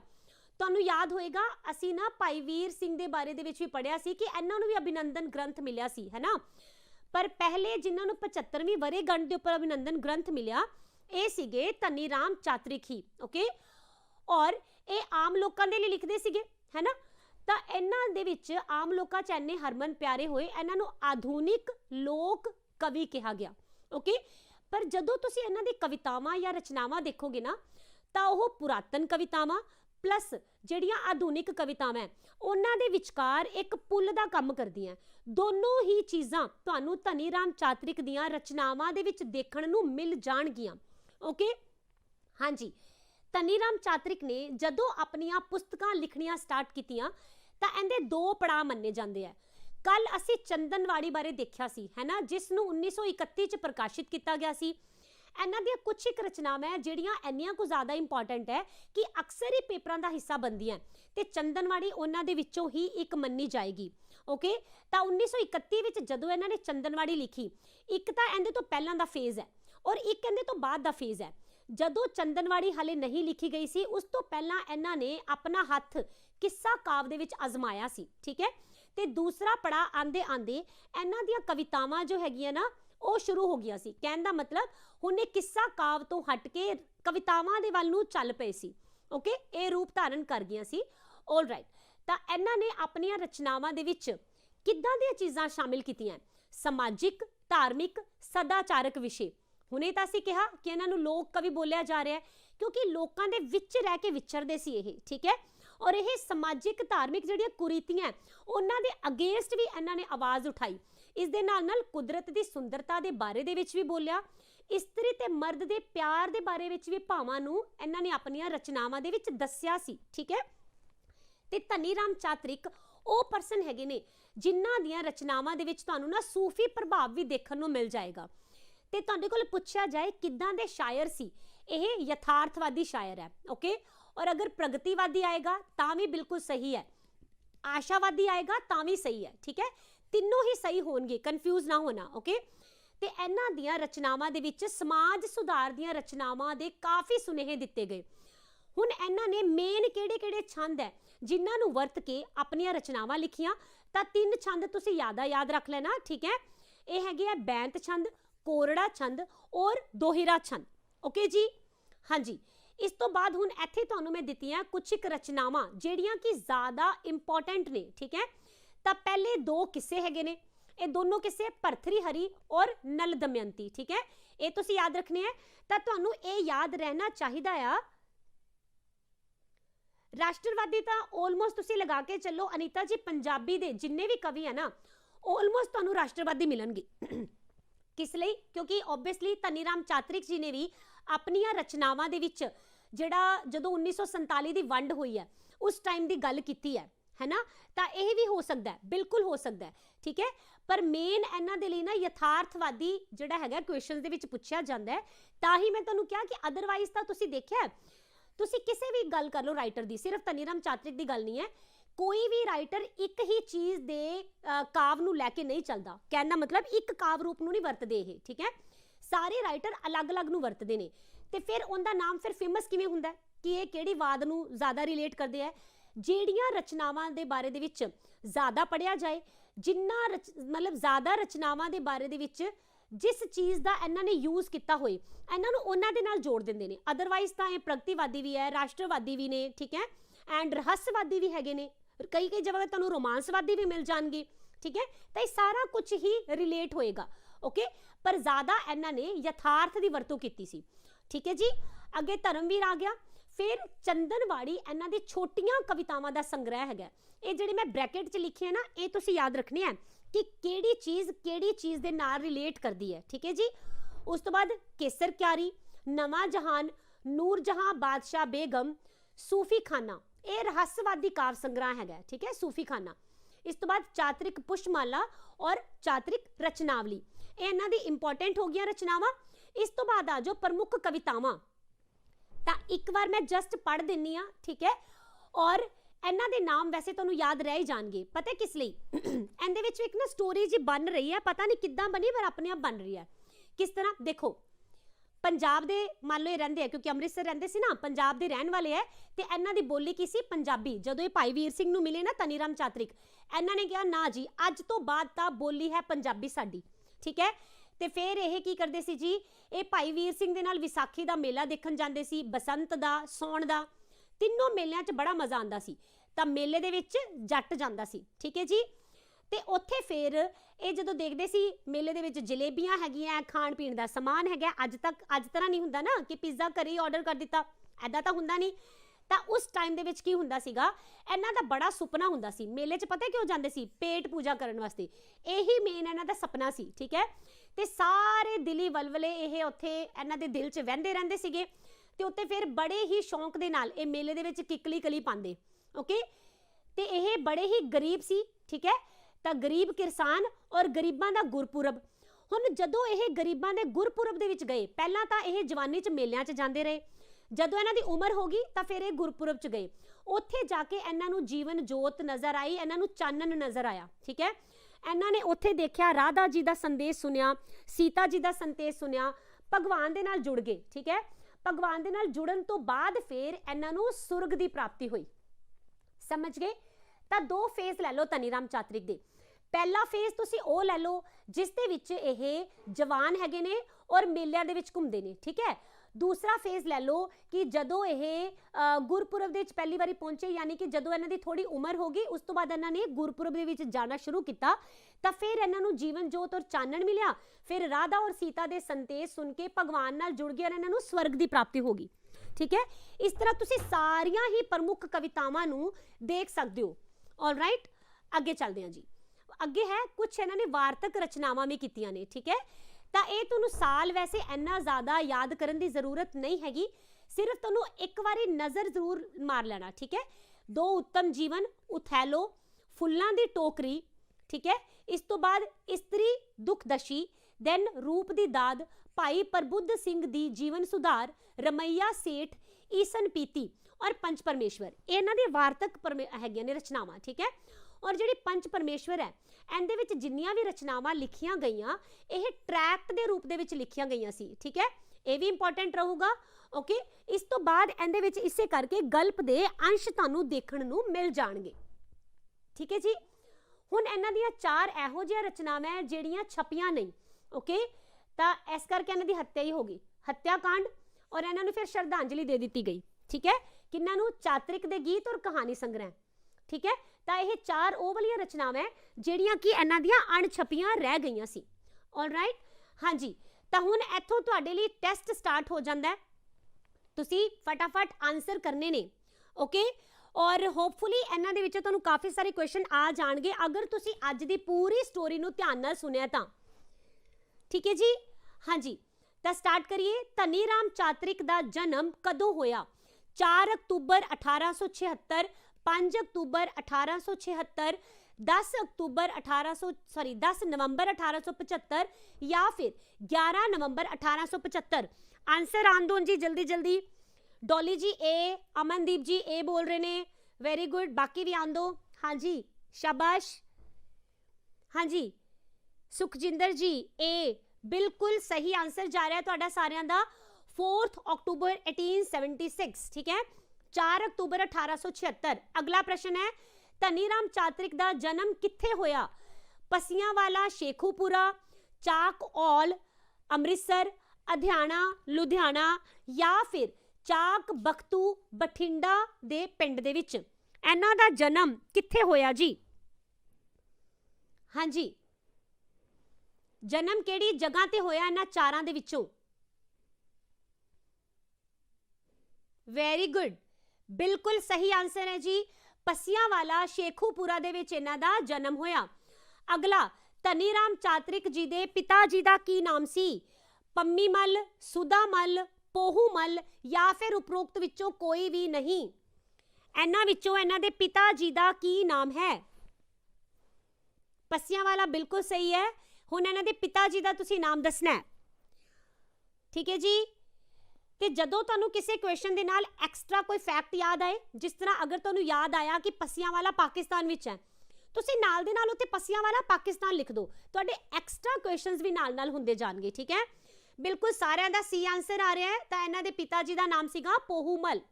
ਆਫਟਰ ਦੈਟ ਧਨੀ ਰਾਮ ਚਾਤਰਿਕ ਨੇ ਆਪਣੀ ਮੁੱਢਲੀ ਪੜ੍ਹਾਈ ਕਿੱਥੇ ਕੀਤੀ? ਜਿੱਥੇ ਇਹਨਾਂ ਨੇ ਪੜ੍ਹਾਈ ਕੀਤੀ ਹੈ ਉਹ ਵਾਲੀ ਜਗ੍ਹਾ ਦਾ ਨਾਮ ਦੱਸੋ ਜੀ। ਅੰਮ੍ਰਿਤਸਰ, ਲੁਧਿਆਣਾ, ਚੰਡੀਗੜ੍ਹ ਜਾਂ ਫਿਰ ਲਾਹੌਰ। ਇਹਨਾਂ ਦੇ ਪਿਤਾ ਜੀ ਗਰੀਬੀ ਦੇ ਕਰਕੇ ਸ਼ਿਫਟ ਹੋ ਗਏ ਸੀ ਇੱਥੇ, ਹੈ ਨਾ। ਉਸ ਤੋਂ ਬਾਅਦ ਫਿਰ ਇਹਨਾਂ ਨੇ ਇੱਥੇ ਪੜ੍ਹਾਈ ਕੀਤੀ ਸੀ ਆਪਣੀ। ਹਾਂਜੀ, ਮੈਂ ਨਾ ਇੱਥੇ ਨੰਬਰ ਲਿਖ ਦਿੰਦੀ ਤਾਂ ਬੈਟਰ ਸੀ, ਹੈ ਨਾ। ਨੰਬਰ ਨਹੀਂ ਲਿਖੇ ਐਕਚੁਅਲੀ ਮੈਂ।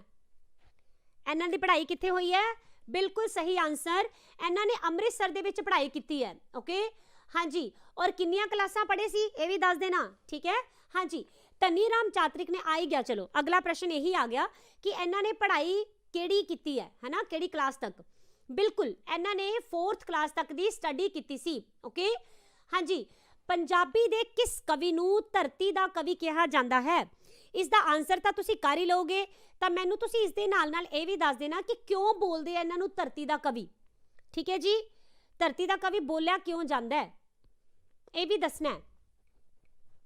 ਹਾਂਜੀ, ਬਿਲकुल 4th तक पढ़ाई की है। वेरी गुड डोली जी, अनीता जी, मंगा जी, गगनदीप जी, अमनदीप जी, वेरी गुड।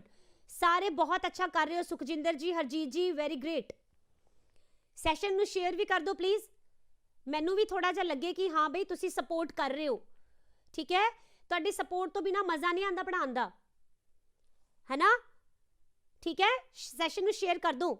ऑल राइट, चलो जी।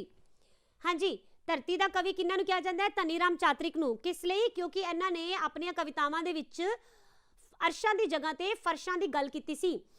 ਤ੍ਰੈ ਮਾਵਾਂ ਦੇ ਵਿੱਚ ਕਿਸ ਦਾ ਜ਼ਿਕਰ ਨਹੀਂ ਹੈ? ਇੱਥੇ ਨਹੀਂ ਆਨਸਰ ਦੇਖ ਲਓ। ਠੀਕ ਹੈ, ਉਸ ਤੋਂ ਬਾਅਦ ਬੋਲਣਾ। ਓਕੇ, ਹਾਂਜੀ, ਬਿਲਕੁਲ ਅਨੀਤਾ ਜੀ, ਵੈਰੀ ਗੁੱਡ। ਇਹਨਾਂ ਨੇ ਆਸਮਾਨ ਦੀ ਗੱਲ ਨਹੀਂ ਕੀਤੀ। ਡੋਲੀ ਜੀ ਫਰਸ਼ਾਂ ਦੀ ਗੱਲ ਕੀਤੀ ਹੈ, ਬਿਲਕੁਲ ਸਹੀ ਆਨਸਰ ਹੈ, ਵੈਰੀ ਗੁੱਡ। ਹਾਂਜੀ, ਤ੍ਰੈ ਮਾਵਾਂ ਇਹਨਾਂ ਦੀ ਇੱਕ ਕਵਿਤਾ ਹੈ।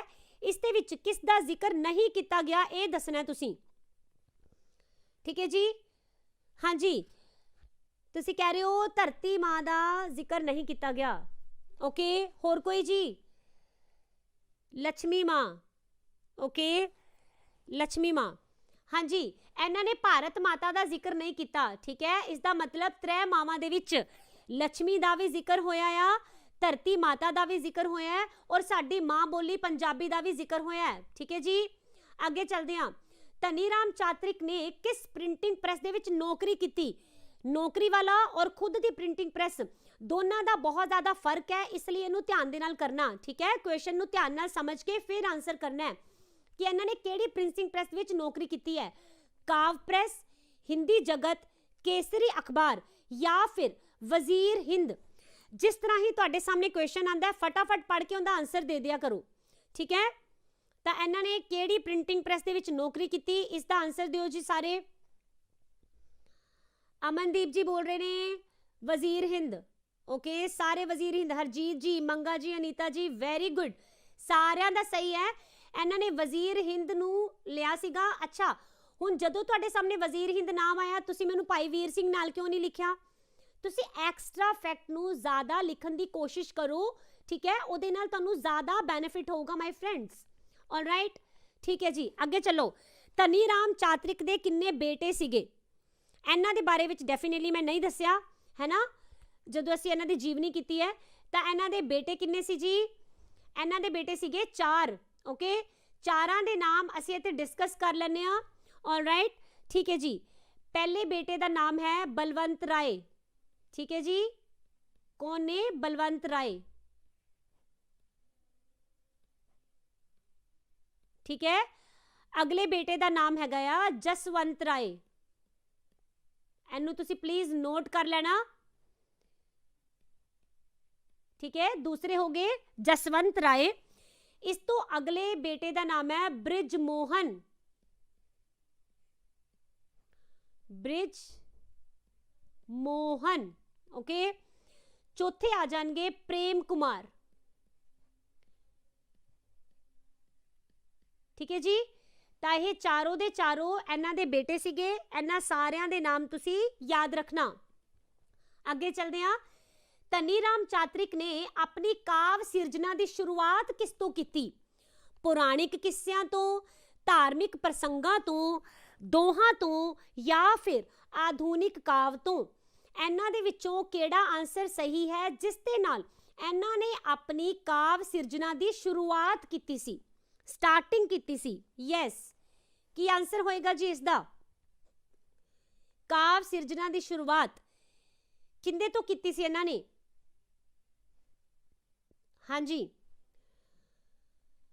ਅਨੀਤਾ ਜੀ ਕਹਿ ਰਹੇ ਨੇ ਪੌਰਾਣਿਕ ਕਿੱਸਿਆਂ ਤੋਂ, ਸੁਖਜਿੰਦਰ ਜੀ ਵੀ ਕਹਿ ਰਹੇ ਆ ਪੌਰਾਣਿਕ ਕਿੱਸਿਆਂ ਤੋਂ, ਔਰ ਲਖਵੀਰ ਜੀ ਵੀ ਇਹੀ ਬੋਲ ਰਹੇ ਨੇ। ਤਾਂ ਦੇਖੋ ਇਹ ਦੋਹੋਂ ਹੀ ਹੈ, ਠੀਕ ਹੈ। ਇਹਨਾਂ ਦੇ ਜਦੋਂ ਤੁਸੀਂ ਦੇਖੋਗੇ ਕਿੱਸੇ ਹੈਗੇ ਆ ਪਰ ਉਹਦੇ ਵਿੱਚ ਧਾਰਮਿਕ ਪ੍ਰਸੰਗਾਂ ਦਾ ਵੀ ਜ਼ਿਕਰ ਮਿਲਦਾ ਨਾ, ਇਸ ਲਈ ਜੇ ਤੁਹਾਡੇ ਕੋਲੋਂ ਦੋਨੋਂ ਆਪਸ਼ਨ ਆਣਗੇ ਤਾਂ ਹੀ ਮੈਂ ਕੁਐਸਚਨ ਰੱਖਿਆ, ਠੀਕ ਹੈ। ਤਾਂ ਤੁਸੀਂ ਇਹਦਾ ਆਨਸਰ ਲਗਾਓਗੇ ਦੋਹਾਂ ਤੋਂ, ਠੀਕ ਹੈ। ਯਾਨੀ ਉਹਨਾਂ ਦੇ ਅੰਦਰ ਕਿਸ ਚੀਜ਼ ਬਾਰੇ ਗੱਲ ਹੋਈ ਹੈ ਇਹ ਵੀ ਨਾਲ ਹੀ ਰੱਖਣਾ ਹੈ, ਓਕੇ। ਅਗਲਾ ਦੇਖਦੇ ਹਾਂ। ਫੁੱਲਾਂ ਦੀ ਟੋਕਰੀ ਪੁਸਤਕ ਵਿੱਚ ਕਿਸ ਵਿਧਾ ਨੂੰ ਸੰਮਿਲਿਤ ਕੀਤਾ ਗਿਆ ਹੈ? ਵਾਰਤਕ ਸੰਗ੍ਰਹਿ, ਕਵਿਤਾ ਸੰਗ੍ਰਹਿ, ਗੀਤ ਸੰਗ੍ਰਹਿ ਜਾਂ ਫਿਰ ਗਜ਼ਲ ਸੰਗ੍ਰਹਿ? ਇਹਨਾਂ ਦੇ ਵਿੱਚੋਂ ਕਿਹੜਾ ਆਨਸਰ ਹੋਏਗਾ ਜੀ? ਹਾਂਜੀ, ਰੁਪਿੰਦਰ ਜੀ ਕਹਿ ਰਹੇ ਨੇ ਵਾਰਤਕ ਸੰਗ੍ਰਹਿ। ਓਕੇ, ਵੈਰੀ ਗੁੱਡ, ਇਹਦਾ ਆਨਸਰ ਬਿਲਕੁਲ ਠੀਕ ਹੈ, ਵਾਰਤਕ ਸੰਗ੍ਰਹਿ, ਬਿਲਕੁਲ ਸਹੀ। ਹਾਂਜੀ ਗਗਨਦੀਪ ਜੀ, ਬੋਥ, ਵੈਰੀ ਗੁੱਡ, ਐਬਸੋल्युटली ਰਾਈਟ, ਬਿਲकुल सही आंसर है। अगला क्वेश्चन देखते हैं। ਧਨੀ ਰਾਮ ਚਾਤਰਿਕ ਨੇ किस सभा ਦੀ ਪ੍ਰਧਾਨਗੀ ਕੀਤੀ? ਹੁਣ ਇੱਥੇ ਤੁਹਾਡੇ ਕੋਲ ਪ੍ਰਧਾਨਗੀ ਪੁੱਛਿਆ ਗਿਆ ਹੈ, ਠੀਕ ਹੈ। ਉਰਦੂ ਸਭਾ, ਸੰਸਕ੍ਰਿਤ ਸਭਾ, ਹਿੰਦੀ ਸਭਾ ਜਾਂ ਫਿਰ ਪੰਜਾਬੀ ਸਭਾ? ਤੁਸੀਂ ਹਾਲੇ ਤੱਕ ਵੀ ਸ਼ੇਅਰ ਨਹੀਂ ਕਰ ਰਹੇ। It mean you don't want to support me, ਹੈ ਨਾ? ਤੁਸੀਂ ਸਪੋਰਟ ਕਰਨਾ ਨਹੀਂ ਚਾਹੁੰਦੇ ਸ਼ਾਇਦ, ਰਾਈਟ? M I right? ਚਲੋ, ਕੀ ਮੈਂ ਸਹੀ ਹਾਂ? ਹਾਂਜੀ, ਧਨੀ ਰਾਮ ਚਾਤਰਿਕ ਨੇ ਕਿਸ ਸਭਾ ਦੀ ਪ੍ਰਧਾਨਗੀ ਕੀਤੀ ਸੀ? नो नो नो, हिंदी सभा ਤਾਂ ਬਿਲਕੁਲ ਵੀ ਨਹੀਂ ਆਏਗਾ ਜੀ। ਹਾਂਜੀ, ਪੰਜਾਬੀ ਸਭਾ, ਹੈ ਨਾ?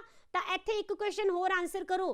ਪੰਜਾਬੀ ਸਭਾ ਨੂੰ ਕਦੋਂ ਹੋਂਦ ਦੇ ਵਿੱਚ ਲਿਆਂਦਾ ਗਿਆ ਸੀ? 19, ਮੈਂ ਤੁਹਾਡੇ ਸਾਹਮਣੇ ਆਪਸ਼ਨ ਰੱਖ ਰਹੀ ਹਾਂ, 1924, 25, 26 ਜਾਂ ਫਿਰ 27? ਇਹਨਾਂ ਵਿੱਚੋਂ ਕਿਹੜਾ ਸਹੀ ਹੈ? ਪੰਜਾਬੀ ਸਭਾ ਕਦੋਂ ਹੋਂਦ ਵਿੱਚ ਆਈ ਸੀ, ਇਸ ਦਾ ਆਨਸਰ ਕਰੋ, ਠੀਕ ਹੈ। ਅੰਮ੍ਰਿਤਸਰ ਦੇ ਵਿੱਚ ਆਈ ਸੀ, ਇਹ ਤਾਂ ਪਤਾ ਹੀ ਹੈ। ਹੈਲੋ ਪਰਵ ਜੀ, ਹਾਂਜੀ। ਅਗਲਾ ਚਲਦੇ ਹਾਂ क्वेश्चन 1926। वेरी गुड अनीता जी, क्या बात है, बिल्कुल सही आंसर। नेक्स्ट है, ਧਨੀ ਰਾਮ ਚਾਤਰਿਕ ਨੇ किस रचना ਵਿੱਚ ਪਹਿਲੀ ਵਾਰ ਚਾਤਰਿਕ ਉਪਨਾਮ ਦੀ ਵਰਤੋਂ ਕੀਤੀ? ਇਸ ਦਾ ਆਨਸਰ ਕਰੋ ਜੀ। ਕਿਹੜੀ ਰਚਨਾ ਸੀ ਜਿਸ ਦੇ ਵਿੱਚ ਪਹਿਲੀ ਵਾਰ ਇਹਨਾਂ ਨੇ ਆਪਣੇ ਨਾਮ ਦੇ ਪਿੱਛੇ ਚਾਤਰਿਕ ਵਰਡ ਲਗਾਇਆ ਸੀ? ਹਾਂਜੀ, ਦਮਯੰਤੀ, ਭਰਤ੍ਰਿਹਰੀ, ਸੂਫੀ ਖਾਨਾ ਜਾਂ ਫਿਰ ਫੁੱਲਾਂ ਦੀ ਟੋਕਰੀ? ਇਹਨਾਂ ਦੇ ਵਿੱਚੋਂ ਕਿਹੜਾ ਆਨਸਰ ਸਹੀ ਹੈ? ਕਿਸ ਦੇ ਵਿੱਚ ਇਹਨਾਂ ਨੇ ਯੂਜ਼ ਕੀਤਾ ਸੀ ਚਾਤਰਿਕ ਉਪਨਾਮ ਤੋਂ? ਧਨੀ ਰਾਮ ਚਾਤਰਿਕ। ਨੀਤੂ ਜੀ ਕਹਿ ਰਹੇ ਨੇ ਸੂਫੀ ਖਾਨਾ। ਮੰਗਾ ਸਿੰਘ ਜੀ ਬੋਲ ਰਹੇ ਨੇ ਭਰਤ੍ਰਿਹਰੀ। ਵੈਰੀ ਗੁੱਡ ਹਰਜੀਤ ਜੀ, ਡੋਲੀ ਜੀ, ਅਨੀਤਾ ਜੀ, ਬਿਲਕੁਲ ਸਹੀ ਹੈ। ਭਰਤ੍ਰਿਹਰੀ ਨਾਮ ਦੀ ਰਚਨਾ ਦੇ ਵਿੱਚ ਪਹਿਲੀ ਵਾਰ ਇਹਨਾਂ ਨੇ ਚਾਤਰਿਕ ਵਰਡ ਲਗਾਇਆ। ਧਨੀ ਰਾਮ ਚਾਤਰਿਕ ਨੂੰ ਕੀ ਕਿਹਾ ਜਾਂਦਾ ਇਹਨਾਂ ਦੇ ਵਿੱਚੋਂ? ਕਵੀਆਂ ਦਾ ਕਵੀ, ਕਵਿਤਾਵਾਂ ਦਾ ਧਨੀ, ਕਾਵ ਦਰਬਾਰਾਂ ਦਾ ਬਾਦਸ਼ਾਹ ਜਾਂ ਫਿਰ ਸੰਪੂਰਨ ਕਵੀ? ਇਹਨਾਂ ਦੇ ਵਿੱਚੋਂ ਕਿਸ ਨਾਮ ਦੇ ਨਾਲ ਧਨੀ ਰਾਮ ਚਾਤਰਿਕ ਨੂੰ ਜਾਣਿਆ ਜਾਂਦਾ ਹੈ? ਹਾਂਜੀ, ਕਿਸ ਨਾਮ ਨਾਲ ਜਾਣਦੇ ਨੇ ਜੀ? ਮਨਪ੍ਰੀਤ ਜੀ ਬੋਲ ਰਹੇ ਨੇ ਔਰ ਰੁਪਿੰਦਰ ਜੀ ਵੀ ਕਹਿ ਰਹੇ ਹੈ ਕਵਿਤਾਵਾਂ ਦਾ ਧਨੀ। ਓਕੇ, ਹੋਰ ਕੋਈ ਆਨਸਰ ਆਏਗਾ? ਗੁਰਪ੍ਰੀਤ ਜੀ ਵੀ ਇਹੀ ਕਹਿ ਰਹੇ ਨੇ। ਤਾਂ ਇਸ ਦਾ ਆਨਸਰ ਹੈ ਕਾਵ ਦਰਬਾਰਾਂ ਦਾ ਬਾਦਸ਼ਾਹ, ਠੀਕ ਹੈ। याद रखोगे, बादशाह वर्ड याद रख लेना, बाकी चाहे ना याद रखना, अपने आप ही आ जाएगा, ठीक है। आगे चलते हैं। ਧਨੀ ਰਾਮ ਚਾਤਰਿਕ ਨੇ ਚਾਤਰਿਕ ਉਪਨਾਮ ਤੋਂ ਪਹਿਲਾਂ ਕਿਸ ਉਪਨਾਮ ਦੇ ਨਾਲ ਕਵਿਤਾਵਾਂ ਛਾਪੀਆਂ? ਪਹਿਲਾਂ ਤਾਂ ਇਹ ਚਾਤਰਿਕ ਨਾਮ ਤੋਂ ਲਿਖਦੇ ਨਹੀਂ ਸੀ, ਤਾਂ ਕਿਹੜੇ ਨਾਮ ਤੋਂ ਇਹ ਪਹਿਲਾਂ ਲਿਖਦੇ ਸੀ?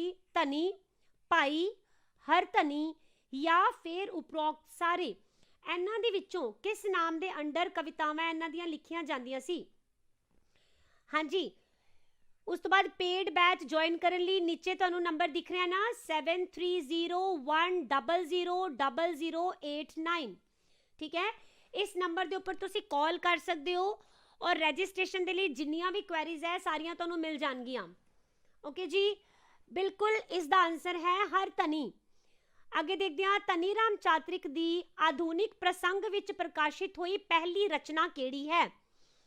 ਹੁਣ ਇੱਥੇ ਤੁਹਾਡੇ ਕੋਲ ਪੁੱਛਿਆ ਜਾ ਰਿਹਾ ਹੈ ਆਧੁਨਿਕ ਪ੍ਰਸੰਗ ਵਿੱਚ, ਠੀਕ ਹੈ, ਚੰਦਨਵਾੜੀ, ਕੇਸਰ ਕਿਆਰੀ, ਨਵਾਂ ਜਹਾਨ ਜਾਂ ਫਿਰ ਨੂਰ ਜਹਾਂ ਬੇਗਮ। ਔਰ ਇੱਥੇ ਮੈਂ ਤੁਹਾਨੂੰ ਦੱਸਿਆ ਵੀ ਸੀ ਕਿ ਧਨੀ ਰਾਮ ਚਾਤ੍ਰਿਕ ਦੀਆਂ ਲਿਖਤਾਂ ਨੂੰ ਅਸੀਂ ਦੋ ਪੜਾਵਾਂ ਦੇ ਵਿੱਚ ਵੰਡਦੇ ਹਾਂ, ਹੈ ਨਾ। ਇੱਕ ਕਿਸੇ ਚੀਜ਼ ਤੋਂ ਪਹਿਲਾਂ ਦੀਆਂ ਕਵਿਤਾਵਾਂ ਔਰ ਇੱਕ ਰਚਨਾ ਤੋਂ ਬਾਅਦ ਦੇ, ਠੀਕ ਹੈ। ਤਾਂ ਇਹ ਤੁਸੀਂ ਮੈਨੂੰ ਆਨਸਰ ਕਰੋਗੇ ਕਿ ਇਹਨਾਂ ਨੇ ਪਹਿਲੀ ਆਧੁਨਿਕ ਪ੍ਰਸੰਗ ਦੇ ਵਿੱਚ ਕਿਹੜੀ ਰਚਨਾ ਨੂੰ ਕੀਤਾ ਸੀ? ਵੈਰੀ ਗੁੱਡ ਅਨੀਤਾ ਜੀ, ਬਿਲਕੁਲ ਸਹੀ ਆਨਸਰ ਹੈ ਚੰਦਨਵਾੜੀ। ਵੈਰੀ ਗੁੱਡ ਲਖਵੀਰ ਜੀ, ਸ਼ਾਬਾਸ਼। ਓਕੇ, ਅੱਗੇ ਚਲਦੇ ਹਾਂ। ਧਨੀ ਰਾਮ ਚਾਤ੍ਰਿਕ ਨੇ ਕਿਸ ਕਵਿਤਾ ਵਿੱਚ ਬੇਈ ਨਦੀ ਵਿੱਚ ਆਏ ਹੜ੍ਹ ਦਾ ਜ਼ਿਕਰ ਕੀਤਾ ਹੈ? ਅਗਰ ਤੁਸੀਂ ਇਹਦੇ ਵਿੱਚ ਧਿਆਨ ਦੇ ਨਾਲ ਨਾਮ ਵੀ ਪੜ੍ਹ ਲੋਗੇ ਤੁਹਾਨੂੰ ਤਾਂ ਵੀ ਪਤਾ ਚੱਲ ਜਾਣਾ। ਕਿੱਕਲੀ ਕਲੀਰ ਦੀ, ਬੇਈ ਹੋ ਗਈ ਬੇਈਮਾਨ, ਭਗਵਾਨ ਜਾਂ ਫਿਰ ਕੇਸਰ ਕਿਆਰੀ। ਇਹਨਾਂ ਦੇ ਵਿੱਚੋਂ ਦੱਸੋ ਕਿਹੜੀ ਕਵਿਤਾ ਦੇ ਵਿੱਚ ਜ਼ਿਕਰ ਕੀਤਾ ਇਹਨਾਂ ਨੇ ਬੇਈ ਨਦੀ ਦੇ ਉੱਪਰ ਆਏ ਹੜ੍ਹ ਦਾ? ਹਾਂਜੀ, ਕਿਹੜਾ ਆਨਸਰ ਇਹਨਾਂ ਦੇ ਵਿੱਚੋਂ ਹੋ ਸਕਦਾ ਹੈ ਜੀ? ਗੁਰਸ਼ਰਨ ਜੀ ਕਹਿ ਰਹੇ ਨੇ ਕਿੱਕਲੀ ਕਲੀਰ ਦੀ, ਅਨੀਤਾ ਜੀ, ਮੰਗਾ ਜੀ, ਅਮਨਦੀਪ ਜੀ, ਦੀਪ ਹਰਦੀਪ, ਹਰਜੀਤ ਜੀ, ਬਿਲਕੁਲ ਸਹੀ ਹੈ, ਬੇਈ ਹੋ ਗਈ ਬੇਈਮਾਨ। ਮੈਂ ਤੁਹਾਨੂੰ ਤਾਂ ਹੀ ਕਿਹਾ ਸੀ ਅਗਰ ਤੁਸੀਂ ਨਾਮ ਵੀ ਧਿਆਨ ਨਾਲ ਪੜ੍ਹ ਲੋਗੇ ਤਾਂ ਵੀ ਤੁਹਾਨੂੰ ਆਨਸਰ ਆ ਜਾਏਗਾ। 1947 ਦੇ ਵਿੱਚ ਨਾ ਬਹੁਤ ਭਿਅੰਕਰ ਹੜ੍ਹ ਆਇਆ ਸੀਗਾ, ਠੀਕ ਹੈ, ਬੇਈ ਨਦੀ ਦੇ ਵਿੱਚ।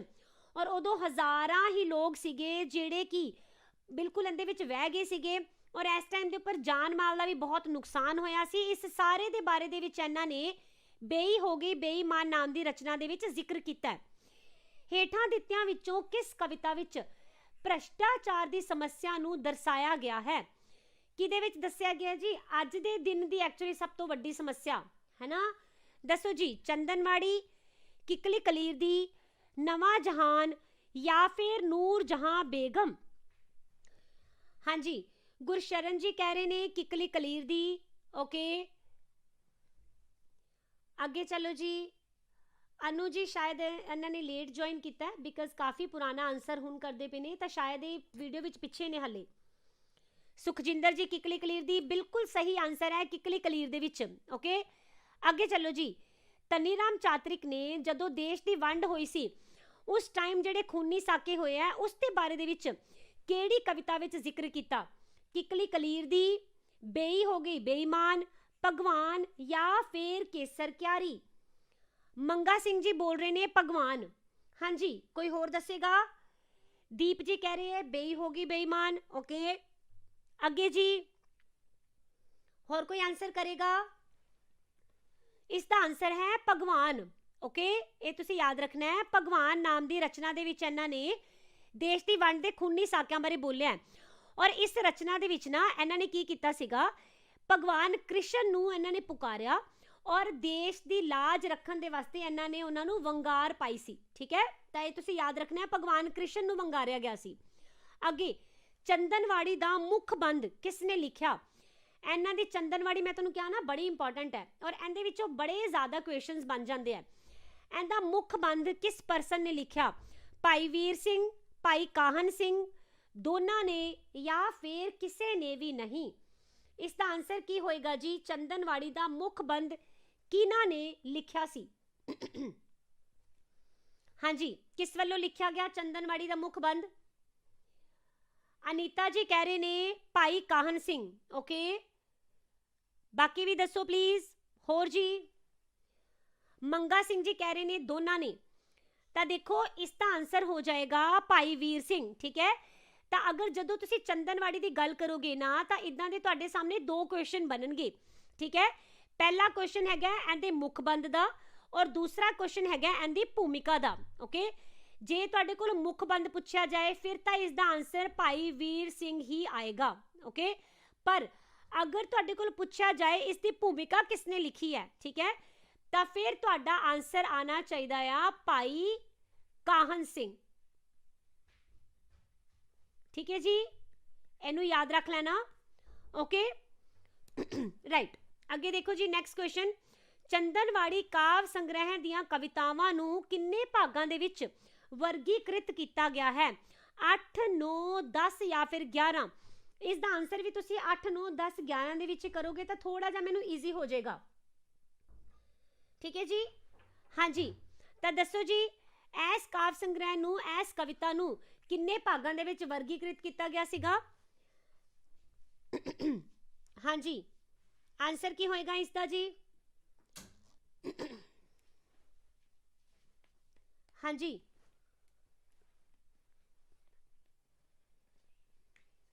8, 9, 10 और 11? ਭੂਮਿਕਾ ਤੇ ਮੁੱਖ ਬੰਦ ਵਿੱਚ ਫਰਕ ਕੀ ਹੈ? ਮੈਨੂੰ ਲਾਸਟ ਤੇ ਮੈਂ ਤੁਹਾਨੂੰ ਦੱਸਦੀ ਹਾਂ। ਠੀਕ ਹੈ, ਆਹ ਵਾਲੇ ਕੁਐਸਚਨ ਆਨਸਰ ਦਾ ਆਪਾਂ ਸੀਰੀਜ਼ ਕਰ ਲਈਏ, ਫਿਰ ਉਸ ਤੋਂ ਬਾਅਦ ਸਮਝਾਉਂਦੀ ਹਾਂ। ਓਕੇ, ਠੀਕ ਹੈ ਜੀ, ਹਾਂਜੀ, ਤਾਂ ਦੱਸੋ ਜੀ ਇਹਨਾਂ ਦੇ ਵਿੱਚੋਂ ਕਿਹੜਾ ਆਨਸਰ ਹੋਏਗਾ? 8, 9, 10 ਜਾਂ ਫਿਰ 11? ਇਸ ਦਾ ਆਨਸਰ ਕੀ ਹੋਣਾ ਚਾਹੀਦਾ ਹੈ? 10 ਬਿਲਕੁਲ ਸਹੀ ਆਨਸਰ ਹੈ ਮਨਪ੍ਰੀਤ ਜੀ, 10 ਦੇ ਵਿੱਚ ਲਿਆ ਗਿਆ। ਠੀਕ ਹੈ, ਤਾਂ ਇਸ ਦਾ ਜਿਹੜਾ ਸਭ ਤੋਂ ਪਹਿਲਾ ਭਾਗ ਹੈ ਨਾ, ਜਿਹੜਾ ਸਭ ਤੋਂ ਪਹਿਲਾ ਭਾਗ ਹੈ ਨਾ, ਉਹ ਭਾਗ ਹੈਗਾ ਆ ਪ੍ਰਾਰਥਨਾ। ਇਹ ਵੀ ਤੁਸੀਂ ਯਾਦ ਰੱਖ ਲੈਣਾ। ਠੀਕ ਹੈ, ਪਹਿਲੇ ਭਾਗ ਦੇ ਵਿੱਚ ਪ੍ਰਾਰਥਨਾ ਬੋਲੀ ਗਈ ਹੈ। ਓਕੇ, ਔਰ ਇਹਦੇ ਵਿੱਚ ਨਾ 4 ਕਵਿਤਾਵਾਂ ਅੱਗੋਂ ਸ਼ਾਮਿਲ ਕੀਤੀਆਂ ਗਈਆਂ ਪ੍ਰਾਰਥਨਾ ਦੇ ਵਿੱਚ, ਔਰ ਇਹਨੂੰ ਤੁਸੀਂ ਕਹਿ ਸਕਦੇ ਹੋ ਕਿ ਇੱਕ ਤਰ੍ਹਾਂ ਨਾ ਇਹਨਾਂ ਨੇ ਮੰਗਲਾਚਰਨ ਦੇ ਤਰ੍ਹਾਂ ਇਸ ਨੂੰ ਪੇਸ਼ ਕੀਤਾ ਆ। ਓਕੇ, ਔਰ ਇਹਦੇ ਵਿੱਚ ਚਾਤਰਿਕ ਦੱਸਦਾ ਹੈ ਕਿ ਜੋ ਪਰਮਾਤਮਾ ਹੈ ਹਰ ਪਾਸੇ ਮੌਜੂਦ ਹੈਗਾ ਆ, ਔਰ ਅਰਦਾਸ ਕਰਦਾ ਹੈ ਕਿ ਪਰਮਾਤਮਾ ਦੁਨੀਆ ਦੇ ਸਾਰੇ ਹੀ ਲੋਕਾਂ ਨੂੰ ਪਾਰ ਉਤਾਰ ਦੇਵੇ। ਠੀਕ ਹੈ, ਤੇ ਜਿਹੜਾ ਇਸ ਦਾ ਦੂਸਰਾ ਭਾਗ ਹੈ ਉਸ ਦੇ ਵਿੱਚ 5 ਕਵਿਤਾਵਾਂ ਸ਼ਾਮਿਲ ਨੇ। ਠੀਕ ਹੈ, ਔਰ ਜਿਹੜਾ ਤੀਸਰਾ ਭਾਗ ਹੈ ਉਸ ਦੇ ਵਿੱਚ ਵੀ ਤੁਹਾਨੂੰ 5 ਕਵਿਤਾਵਾਂ ਹੀ ਮਿਲਣਗੀਆਂ। ਓਕੇ ਜੀ, ਅਗਲਾ ਕੁਐਸਚਨ ਦੇਖੋ। ਚਾਤਰਿਕ ਨੇ ਚੰਦਨਵਾੜੀ ਦੇ ਤੀਜੇ ਭਾਗ ਵਿੱਚ ਕਿਹਨਾਂ ਪੌਰਾਣਿਕ ਪਾਤਰਾਂ ਦੇ ਆਪਸੀ ਪ੍ਰੇਮ ਭਾਵਾਂ ਨੂੰ ਦਰਸਾਇਆ ਹੈ? ਬਹੁਤ ਹੀ ਜ਼ਿਆਦਾ ਇੰਪੋਰਟੈਂਟ ਕੁਐਸਚਨ ਹੈ, ਔਰ ਅਗਰ ਤੁਸੀਂ ਅੱਜ ਦਾ ਸਟਾਰਟਿੰਗ ਵਾਲਾ ਥਿਊਰੀ ਪਾਰਟ ਅੱਛੀ ਤਰ੍ਹਾਂ ਦੇਖਿਆ ਤਾਂ ਤੁਹਾਨੂੰ ਵੈਸੇ ਹੀ ਪਤਾ ਚੱਲ ਗਿਆ ਹੋਣਾ। ਰਾਧਾ ਕ੍ਰਿਸ਼ਨ, ਰਾਮ ਸੀਤਾ, ਸ਼ਕੁੰਤਲਾ ਦੁਸ਼ਯੰਤ ਜਾਂ ਫਿਰ ਸਾਰੇ ਕਿਹਨਾਂ ਦੇ ਬਾਰੇ ਦੇ ਵਿੱਚ ਪ੍ਰੇਮ ਭਾਵਾਂ ਨੂੰ ਦਰਸਾਇਆ ਹੈ? ਪੌਰਾਣਿਕ ਪਾਤਰਾਂ ਦੇ, ਪੁਰਾਣੇ ਟਾਈਮ ਦੇ। ਤਾਂ ਇਸ ਦਾ ਆਨਸਰ ਕੀ ਹੋਣਾ ਚਾਹੀਦਾ ਜੀ? ਕੀ ਆਨਸਰ ਹੋਏਗਾ ਇਸ ਦਾ? ਮਨਪ੍ਰੀਤ ਜੀ ਕਹਿ ਰਹੇ ਰਾਧਾ ਕ੍ਰਿਸ਼ਨ। ਓਕੇ, ਅੱਗੇ ਜੀ ਡੋਲੀ ਜੀ ਵੀ ਰਾਧਾ ਕ੍ਰਿਸ਼ਨ ਕਹਿ ਰਹੇ, ਹਰਜੀਤ ਜੀ ਵੀ। ਤੁਸੀਂ ਮੈਨੂੰ ਪਲੀਜ਼ ਇੱਕ ਗੱਲ ਦਾ ਆਨਸਰ ਕਰੋ ਜ਼ਰਾ। ਤੁਹਾਨੂੰ ਮੈਂ ਸਭ ਤੋਂ ਪਹਿਲਾਂ ਕਰਵਾਇਆ ਸੀਗਾ, ਉਸ ਦੇ ਵਿੱਚ ਅਸੀਂ ਦੇਖਿਆ ਸੀ ਨਾ ਕਿ ਰਾਧਾ ਗ੍ਰੰਥ ਔਰ ਕਿਆ ਕਹਿੰਦੇ ਨੇ ਸੀਤਾ, ਹੈ ਨਾ, ਇਹਨਾਂ ਦੋਨਾਂ ਦੇ ਨਾਮ ਤਾਂ ਮੈਂ ਤੁਹਾਨੂੰ ਪਹਿਲਾਂ ਹੀ ਦੱਸ ਦਿੱਤੇ ਸੀਗੇ। ਤਾਂ ਇਸ ਦਾ ਮਤਲਬ ਇਹ ਦੋਨੋਂ ਤਾਂ ਆਣ ਗਈ, ਰਾਧਾ ਦੇ ਨਾਲ ਫਿਰ ਰਾਧਾ ਕ੍ਰਿਸ਼ਨ ਆ ਜਾਣਗੇ, ਸੀਤਾ ਦੇ ਨਾਲ ਰਾਮ ਸੀਤਾ ਆ ਜਾਣਗੇ। ਠੀਕ ਹੈ, ਤਾਂ ਫਿਰ ਤੀਸਰੇ ਸ਼ਕੁੰਤਲਾ ਹੁਣ ਤੁਸੀਂ ਇਕੱਲੇ ਤਾਂ ਛੱਡ ਹੀ ਨਹੀਂ ਸਕਦੇ, ਤਾਂ ਓਬਵੀਅਸਲੀ ਇਸ ਦਾ ਆਨਸਰ ਉਪਰੋਕਤ ਸਾਰੇ ਆਣਾ ਚਾਹੀਦਾ। ਇਸ ਤਰ੍ਹਾਂ ਤੁਸੀਂ ਥੋੜੀ ਬਹੁਤ ਰੀਜ਼ਨਿੰਗ ਲਗਾ ਕੇ ਵੀ ਜ਼ਰੂਰ ਦੇਖਣਾ ਹੈ। ਠੀਕ ਹੈ, ਔਰ ਜਿਹੜਾ ਇਸ ਕਾਵ ਸੰਗ੍ਰਹਿ ਦਾ ਤੀਸਰਾ ਭਾਗ ਹੈ ਉਸ ਦਾ ਨਾਮ ਹੈਗਾ ਪ੍ਰੇਮ ਦੇ ਬਾਣ। ਓਕੇ, ਔਰ ਇਸ ਦੇ ਵਿੱਚ ਹੀ ਚਾਤਰਿਕ ਨੇ ਰਾਮ ਸੀਤਾ, ਰਾਧਾ ਕ੍ਰਿਸ਼ਨ, ਸ਼ਕੁੰਤਲਾ ਦੁਸ਼ਯੰਤ ਦੇ ਪ੍ਰੇਮ ਭਾਵਾਂ ਨੂੰ ਦਿਖਾਇਆ ਆ। ਔਰ ਇਸ ਦੇ ਵਿੱਚ ਚਾਤਰਿਕ ਨੇ ਨਾ ਇਹਨਾਂ ਦੇ ਵਿੱਚ ਇਸਤਰੀ ਜੋ ਹੈ ਨਾ, ਇਸਤਰੀ ਦੇ ਜਿੰਨੇ ਵੀ ਪਾਤਰ ਹੈ ਉਹਨਾਂ ਨੂੰ ਆਮ ਔਰਤਾਂ ਵਾਂਗ ਹੀ ਦਿਖਾਇਆ ਹੈ ਨਾ, ਚਾਹੇ ਸੀਤਾ ਜੀ ਹੋਣ ਚਾਹੇ ਰਾਧਾ ਜੀ ਹੋਣ, ਤਾਂ ਇਹ ਦਿਖਾਇਆ ਕਿ ਇਹ ਵੀ ਨਾ ਵਿਰਲਾਪ ਕਰਦੇ ਪਏ ਨੇ। ਓਕੇ, ਤਾਂ ਇਸੇ ਦੇ ਲਈ ਹੀ ਫਿਰ ਰਾਧਾ ਸੰਦੇਸ਼ ਐਂਡ ਸੀਤਾ ਸੰਦੇਸ਼ ਨਾਮ ਦੀਆਂ ਕਵਿਤਾਵਾਂ ਇਸ ਦੇ ਵਿੱਚ ਸ਼ਾਮਿਲ ਕੀਤੀਆਂ ਗਈਆਂ ਨੇ। ਨਾਲ ਹੀ ਇਸ ਚੰਦਨਵਾੜੀ ਦੇ ਵਿੱਚ ਚਾਤਰਿਕ ਨੇ ਸਮਾਜਿਕ ਸਮੱਸਿਆ ਨੂੰ ਵੀ ਦਿਖਾਇਆ। ਇਹਨਾਂ ਨੇ ਪੋਇਮ ਦੇ ਜਿਹੜੇ ਨਾਮ ਹੈ ਇਹ ਇੰਪੋਰਟੈਂਟ ਰਹਿਣਗੇ। ਠੀਕ ਹੈ, ਇਸ ਦੇ ਵਿੱਚ ਕਿਹੜੀਆਂ ਪੋਇਮਸ ਆਣਗੀਆਂ? ਬਾਲ ਵਿਦਿਆ, ਦੈਨ ਪਿਤਾ ਵੱਲੋਂ ਪੁੱਤਰ ਨੂੰ ਸੂਚਨਾ, ਇੱਕ ਧੀ ਦੀ ਆਪਣੇ ਮਾਪਿਆਂ ਵੱਲ ਚਿੱਠੀ, ਉਸ ਤੋਂ ਬਾਅਦ ਹੈ ਜੀ ਗ੍ਰਸਥਨ ਦਾ ਧਰਮ ਔਰ ਸੁਖੀ ਜੀਵਨ ਦੀ ਕੁੰਜੀ।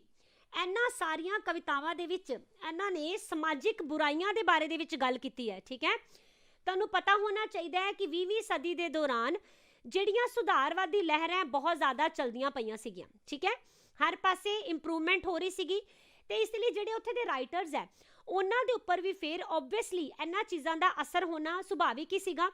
ਤਾਂ ਜਿਹੜਾ ਗ੍ਰਸਤ ਦਾ ਧਰਮ ਨਾਮ ਦੀ ਕਵਿਤਾ ਹੈ, ਇਸ ਦੇ ਵਿੱਚ ਇਹਨਾਂ ਨੇ ਦਿਖਾਇਆ ਹੈ ਕਿ ਜਿਹੜੀ ਵਿਆਹੁਤਾ ਲੇਡੀ ਹੁੰਦੀ ਹੈ, ਔਰਤ ਹੁੰਦੀ ਹੈ, ਉਹਨੂੰ ਕੀ ਕਰਨਾ ਚਾਹੀਦਾ ਹੈ, ਉਹਨੂੰ ਨਾ ਜਿਹੜੇ ਮਸੀਤਾਂ ਦੇ ਉੱਪਰ ਜਾਂ ਫਿਰ ਸਾਧੂਆਂ ਦੇ ਡੇਰਿਆਂ ਤੇ ਨਹੀਂ ਜਾਣਾ ਚਾਹੀਦਾ, ਬਲਕਿ ਉਸਨੂੰ ਆਪਣੇ ਪਤੀ ਦੀ ਸੇਵਾ ਕਰਨੀ ਚਾਹੀਦੀ ਹੈ, ਆਪਣੇ ਬੱਚਿਆਂ ਦੇ ਨਾਲ ਪਿਆਰ ਕਰਨਾ ਚਾਹੀਦਾ ਹੈ। ਗ੍ਰਸਤ ਜੀਵਨ ਇਦਾਂ ਹੀ ਸਹੀ ਨਿਕਲਦਾ ਹੈ, ਠੀਕ ਹੈ, ਸਾਧੂ ਸੰਤਾਂ ਦੇ ਕੋਲ ਨਹੀਂ ਜਾਣਾ ਚਾਹੀਦਾ। ਇਸ ਤੋਂ ਬਾਅਦ ਪਿਤਾ ਵੱਲੋਂ ਪੁੱਤਰ ਨੂੰ ਸੂਚਨਾ, ਇਸ ਦੇ ਵਿੱਚ ਇਹਨਾਂ ਨੇ ਕੀ ਦਿਖਾਇਆ ਹੈ, ਇੱਕ ਪਿਤਾ ਆਪਣੇ ਪੁੱਤਰ ਨੂੰ ਬੁਰੀਆਂ ਆਦਤਾਂ ਵਿੱਚੋਂ ਛੱਡਣ ਦੀ ਗੱਲ ਕਰਦਾ ਆ, ਠੀਕ ਹੈ, ਔਰ ਉਹਨੂੰ ਕਹਿੰਦਾ ਹੈ ਕਿ ਉਹ ਆਪਣੇ ਬਜ਼ੁਰਗ ਮਾਪਿਆਂ ਦੀ ਸੇਵਾ ਕਰੇ। ਓਕੇ, ਇਸ ਤੋਂ ਬਾਅਦ ਹੈ ਧੀ ਦੀ ਚਿੱਠੀ।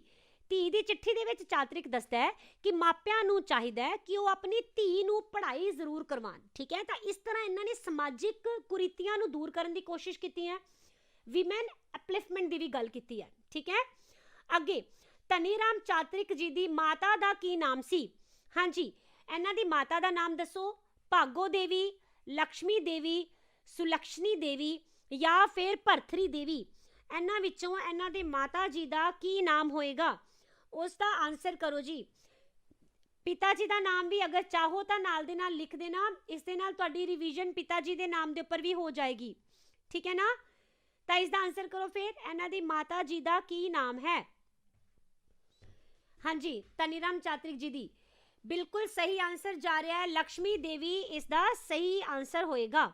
ਓਕੇ ਜੀ, ਆਲਰਾਈਟ, ਅੱਗੇ ਚੱਲੋ। ਧਨੀ ਰਾਮ ਚਾਤਰਿਕ ਨੂੰ ਹੇਠਾਂ ਦਿੱਤਿਆਂ ਵਿੱਚੋਂ ਕਿਸ ਨਾਮ ਦੇ ਨਾਲ ਜਾਣਿਆ ਜਾਂਦਾ ਹੈ?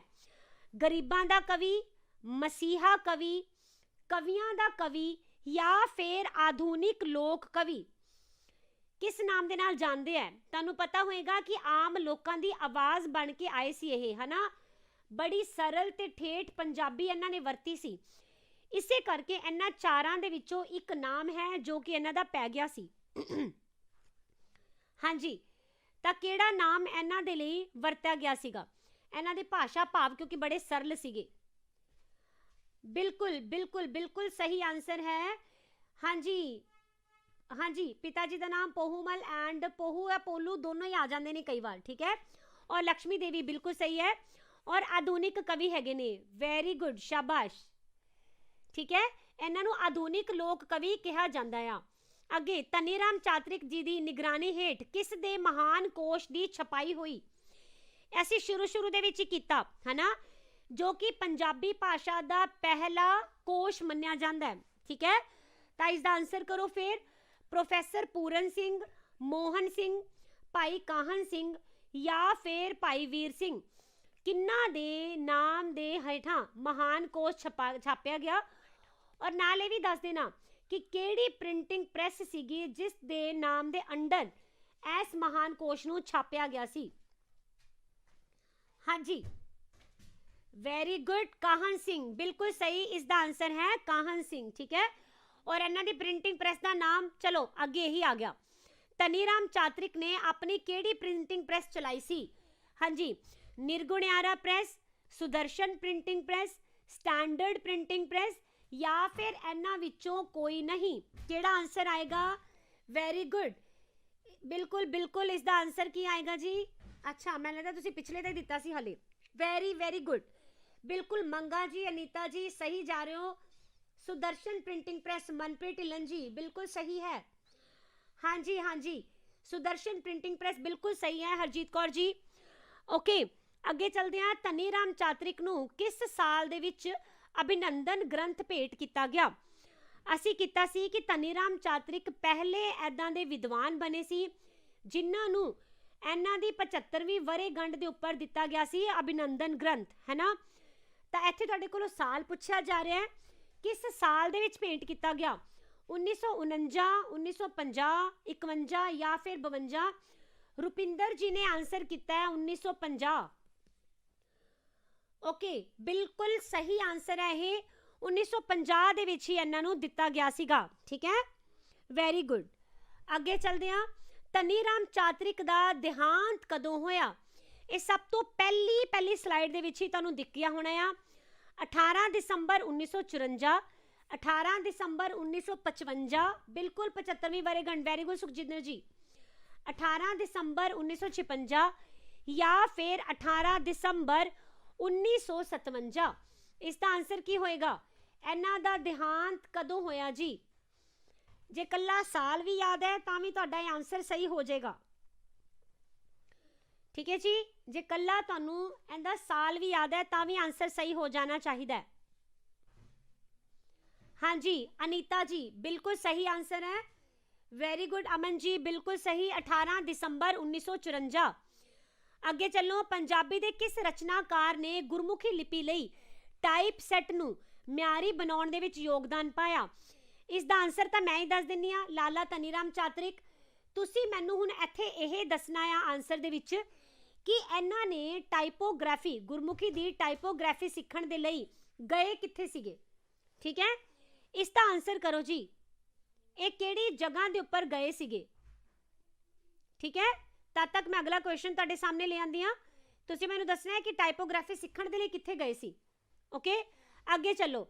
ਧਨੀਰਾਮ ਚਾਤਰਿਕ ਨੂੰ ਕਵਿਤਾ ਲਿਖਣ ਦੀ ਚੇਟਕ ਕਿੱਥੋਂ ਲੱਗੀ ਜਾਂ ਕਿਸ ਤੋਂ ਲੱਗੀ? ਠੀਕ ਹੈ, ਭਾਈ ਵੀਰ ਸਿੰਘ ਤੋਂ ਲੱਗੀ ਹੈ ਜਾਂ ਫਿਰ ਭਾਈ ਕਾਹਨ ਸਿੰਘ ਤੋਂ ਲੱਗੀ, ਪ੍ਰੋਫੈਸਰ ਪੂਰਨ ਸਿੰਘ ਤੋਂ ਲੱਗੀ ਜਾਂ ਫਿਰ ਖੁਸ਼ਵੰਤ ਸਿੰਘ ਤੋਂ ਲੱਗੀ? ਵੈਰੀ ਗੁੱਡ ਹਰਜੀਤ ਜੀ, ਬਿਲਕੁਲ ਸਹੀ ਆਨਸਰ ਹੈ ਤੁਹਾਡਾ। ਮੁੰਬਈ ਦੇ ਵਿੱਚ ਇਹਨਾਂ ਨੇ ਜਾ ਕੇ ਟਾਈਪੋਗ੍ਰਾਫੀ ਨੂੰ ਸਿੱਖਿਆ ਸੀ। ਠੀਕ ਹੈ, ਵੈਰੀ ਗੁੱਡ।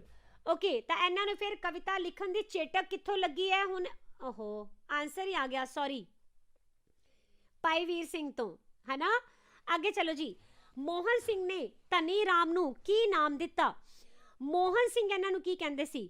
ਨਿਪੁੰਨਤਾ ਦਾ ਕਲਾਕਾਰ, ਆਨੰਦ ਦਾ ਗਵਈਆ, ਦੋਨੋਂ ਜਾਂ ਫਿਰ ਕੋਈ ਨਹੀਂ? ਮੋਹਨ ਸਿੰਘ ਦੇ ਅਕੋਰਡਿੰਗ ਇਹਨਾਂ ਦਾ ਕੀ ਨਾਮ ਹੈ? ਹਾਂਜੀ ਭਾਈ ਵੀਰ ਸਿੰਘ ਤੋਂ ਲੱਗੀ, ਬਿਲਕੁਲ ਸਹੀ ਆਨਸਰ ਹੈ। ਹਾਂਜੀ, ਤਾਂ ਇੱਥੇ ਦੱਸੋ ਜੀ ਫਿਰ ਮੋਹਨ ਸਿੰਘ ਨੇ ਧਨੀ ਰਾਮ ਨੂੰ ਕਿਸ ਨਾਮ ਦੇ ਨਾਲ ਬੁਲਾਇਆ ਸੀ ਜੀ?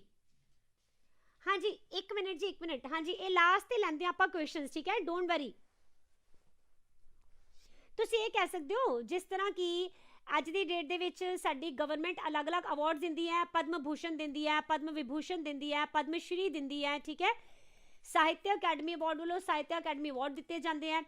ਇਸੇ ਤਰ੍ਹਾਂ ਉਸ ਟਾਈਮ ਤੇ ਜਿਹੜੇ ਬਹੁਤ ਹੀ ਅੱਛੇ ਰਾਈਟਰਸ ਹੁੰਦੇ ਸੀ ਨਾ, ਉਹਨਾਂ ਨੂੰ ਕਮੈਮੋਰੇਟ ਕਰਨ ਦੇ ਲਈ, ਉਹਨਾਂ ਨੂੰ ਆਨਰ ਕਰਨ ਦੇ ਲਈ ਸਪੈਸ਼ਲੀ, ਠੀਕ ਹੈ, ਦਿੱਤੇ ਜਾਂਦੇ ਸੀ ਅਭਿਨੰਦਨ ਗ੍ਰੰਥ। ਔਰ ਇਹ ਅਭਿਨੰਦਨ ਗ੍ਰੰਥ ਭਾਈ ਵੀਰ ਸਿੰਘ ਜੀ ਨੂੰ ਵੀ ਮਿਲ ਚੁੱਕਿਆ। ਠੀਕ ਹੈ ਜੀ, ਓਕੇ, ਤਾਂ ਇਸ ਦਾ ਆਨਸਰ ਕੀ ਹੋਏਗਾ? ਹਾਂਜੀ ਨੀਤੂ ਜੀ ਦੱਸ ਦਿੱਤਾ ਨਾ, ਆਈ ਥਿੰਕ ਤੁਹਾਨੂੰ ਸਮਝ ਆ ਗਿਆ ਹੋਗਾ। ਓਕੇ, ਹਾਂਜੀ ਮਨਪ੍ਰੀਤ ਜੀ ਕਹਿ ਰਹੇ ਨੇ ਤਿੰਨੋਂ, ਬਿਲकुल बिल्कुल बिल्कुल सही आंसर है, सॉरी तीनों नहीं दोनों, हाँ दोनों ही नाम मोहन सिंह ने धनीराम ਨੂੰ ਦਿੱਤੇ ਸੀ, ਨਿਪੁੰਨਤਾ ਦਾ ਕਲਾਕਾਰ ਵੀ ਔਰ ਆਨੰਦ ਦਾ ਗਵਈਆ ਵੀ। ਠੀਕ ਹੈ, ਅੱਗੇ ਧਨੀਰਾਮ ਚਾਤਰਿਕ ਦੀ ਰਚਨਾ, ਅੰਤਿਮ ਰਚਨਾ ਐਕਚੁਅਲੀ ਕਿਸ ਲਿਪੀ ਦੇ ਵਿੱਚ ਪ੍ਰਕਾਸ਼ਿਤ ਹੋਈ? ਠੀਕ ਹੈ, ਹਿੰਟ ਦੇ ਦਿੰਨੀ ਆ, ਗੁਰਮੁਖੀ ਲਿਪੀ ਨਹੀਂ ਆ। ਓਕੇ, ਤਾਂ ਇਸ ਲਈ ਗੁਰਮੁਖੀ ਲਿਪੀ ਤੁਸੀਂ ਬਿਲਕੁਲ ਵੀ ਨਹੀਂ ਲਓਗੇ।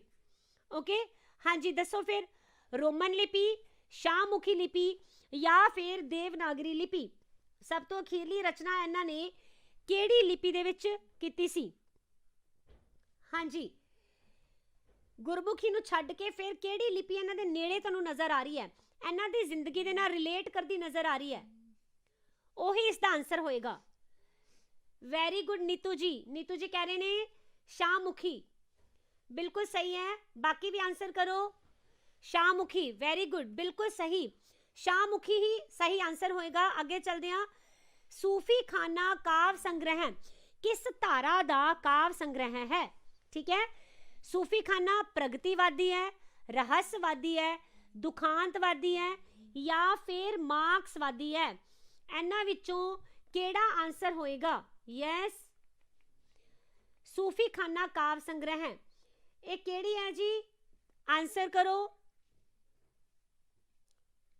शाहमुखी बिल्कुल सही है। अगला चलो जी, सूफी खाना किस काव्य धारा का संग्रह है? हाँ जी, आंसर की होएगा इसका? रहस्यवादी। रहस्यवादी कह रहे ने सारे ही, बिल्कुल सही आंसर है जी, रहस्यवादी ही होएगा। अगे ਧਨੀ ਰਾਮ ਚਾਤਰਿਕ ਦੁਆਰਾ ਲਿਖੀ ਗਈ ਸਭ ਤੋਂ ਲੰਮੀ ਕਵਿਤਾ ਕਿਹੜੀ ਹੈ? ਇੱਥੇ ਹਿੰਟ ਲੈ ਲਓ ਜ਼ਰਾ, ਦੇਖਣ ਦੇ ਵਿੱਚ ਕਿਹੜੀ ਲੰਬੀ ਲੱਗਦੀ ਪਈ ਹੈ, ਬਸ ਜਿਹੜੀ ਤੁਹਾਨੂੰ ਸਭ ਤੋਂ ਲੰਮੀ ਇੱਥੇ ਦੇਖਣ 'ਚ ਲੱਗ ਰਹੀ ਹੈ ਉਹੀ ਇਸ ਦਾ ਆਨਸਰ ਹੋਏਗਾ, ਠੀਕ ਹੈ ਨਾ। ਤਾਂ ਇਹ ਤਾਂ ਵੈਸੇ ਹੀ ਤੁਹਾਨੂੰ ਪੇਪਰ ਦੇ ਵਿੱਚ ਵੀ ਇੰਨੀ ਲੰਬੀ ਕਵਿਤਾ ਹੋਰ ਕੋਈ ਲਿਖੀ ਹੋਣੀ ਨਹੀਂ, ਤਾਂ ਇਹ ਨਾਮ ਵੀ ਤੁਹਾਨੂੰ ਸਭ ਤੋਂ ਲੰਬਾ ਹੀ ਲਿਖ ਰਿਹਾ ਹੋਣਾ, ਉਹੀ ਇਹਨਾਂ ਦੀ ਸਭ ਤੋਂ ਲੰਬੀ ਕਵਿਤਾ ਹੈ, ਠੀਕ ਹੈ ਨਾ। ਤਾਂ ਫਿਰ ਕੀ ਆਨਸਰ ਹੋਣਾ ਚਾਹੀਦਾ ਇਸ ਦਾ? ਆਲਮੋਸਟ ਸਮਝ ਲਓ, ਆਨਸਰ ਹੀ ਤੁਹਾਨੂੰ ਦੱਸ ਦਿੱਤਾ ਮੈਂ। ਹਾਂਜੀ बिल्कुल बिल्कुल, हरजीत जी, अनीता जी, नीतू जी, बिल्कुल सही है। इसका आंसर है नूरजहां बादशाह बेगम। ओके, आगे, नूरजहां बादशाह बेगम पुस्तक पहली बार कदों प्रकाशित की गई? पहली बार दा दसना है, ठीक है।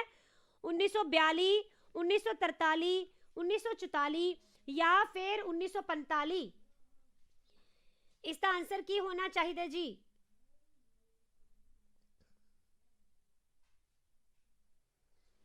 हाँ जी, इसका आंसर की होना चाहिए? पहली बार कदों प्रकाशित की गई? हाँ जी, बिल्कुल बिल्कुल सही आंसर जा रहा है। 1944 ਦੇ ਵਿੱਚ ਇਸ ਨੂੰ ਪਹਿਲੀ ਵਾਰ ਪ੍ਰਕਾਸ਼ਿਤ ਕੀਤਾ ਗਿਆ ਸੀ, ਠੀਕ ਹੈ। ਇਹ ਨੂਰ ਜਹਾਂ ਬਾਦਸ਼ਾਹ ਬੇਗਮ ਦੀ ਗੱਲ ਹੋ ਰਹੀ ਹੈ, ਪਹਿਲੀ ਗੱਲ, ਠੀਕ ਹੈ। ਦੂਸਰੀ ਚੀਜ਼ ਇੱਥੇ ਤੁਸੀਂ ਕੀ ਯਾਦ ਰੱਖਣਾ ਹੈ ਕਿ ਪਹਿਲੀ ਵਾਰ ਜਦੋਂ ਇਸ ਨੂੰ ਪ੍ਰਕਾਸ਼ਿਤ ਕੀਤਾ ਗਿਆ, ਠੀਕ ਹੈ, ਉਦੋਂ ਇਸ ਨੂੰ ਕਿਹੜੀ ਭਾਸ਼ਾ ਦੇ ਵਿੱਚ ਪ੍ਰਕਾਸ਼ਿਤ ਕੀਤਾ ਗਿਆ ਸੀਗਾ? ਇਸ ਨੂੰ ਉਰਦੂ ਭਾਸ਼ਾ ਦੇ ਵਿੱਚ ਪ੍ਰਕਾਸ਼ਿਤ ਕੀਤਾ ਗਿਆ, ਓਕੇ। ਤੇ ਬਾਅਦ ਦੇ ਵਿੱਚ ਫਿਊਚਰ ਦੇ ਵਿੱਚ ਜਾ ਕੇ ਇਸ ਨੂੰ ਦੁਬਾਰਾ ਤੋਂ 1953 ਦੇ ਵਿੱਚ ਲਿਆਂਦਾ ਗਿਆ, ਠੀਕ ਹੈ। ਤੇ 1953 ਵਿੱਚ ਜਦੋਂ ਇਸ ਨੂੰ ਪ੍ਰਕਾਸ਼ਿਤ ਕੀਤਾ ਗਿਆ ਉਦੋਂ ਫਿਰ ਇਸ ਨੂੰ ਪੰਜਾਬੀ ਦੇ ਵਿੱਚ ਪ੍ਰਕਾਸ਼ਿਤ ਕੀਤਾ ਗਿਆ ਸੀ, ਸਮਝ ਰਹੇ ਹੋ। ਤਾਂ ਦੋਨੋਂ ਹੀ ਆਨਸਰ ਹੋਣਗੇ। 1944 ਦੇ ਵਿੱਚ ਪਹਿਲੀ ਵਾਰ ਆਈ ਹੈ, ਪਰ ਦੂਸਰੀ ਵਾਰ ਇਸ ਨੂੰ 53 ਦੇ ਵਿੱਚ ਲਿਆਂਦਾ ਗਿਆ ਸੀ, ਠੀਕ ਹੈ।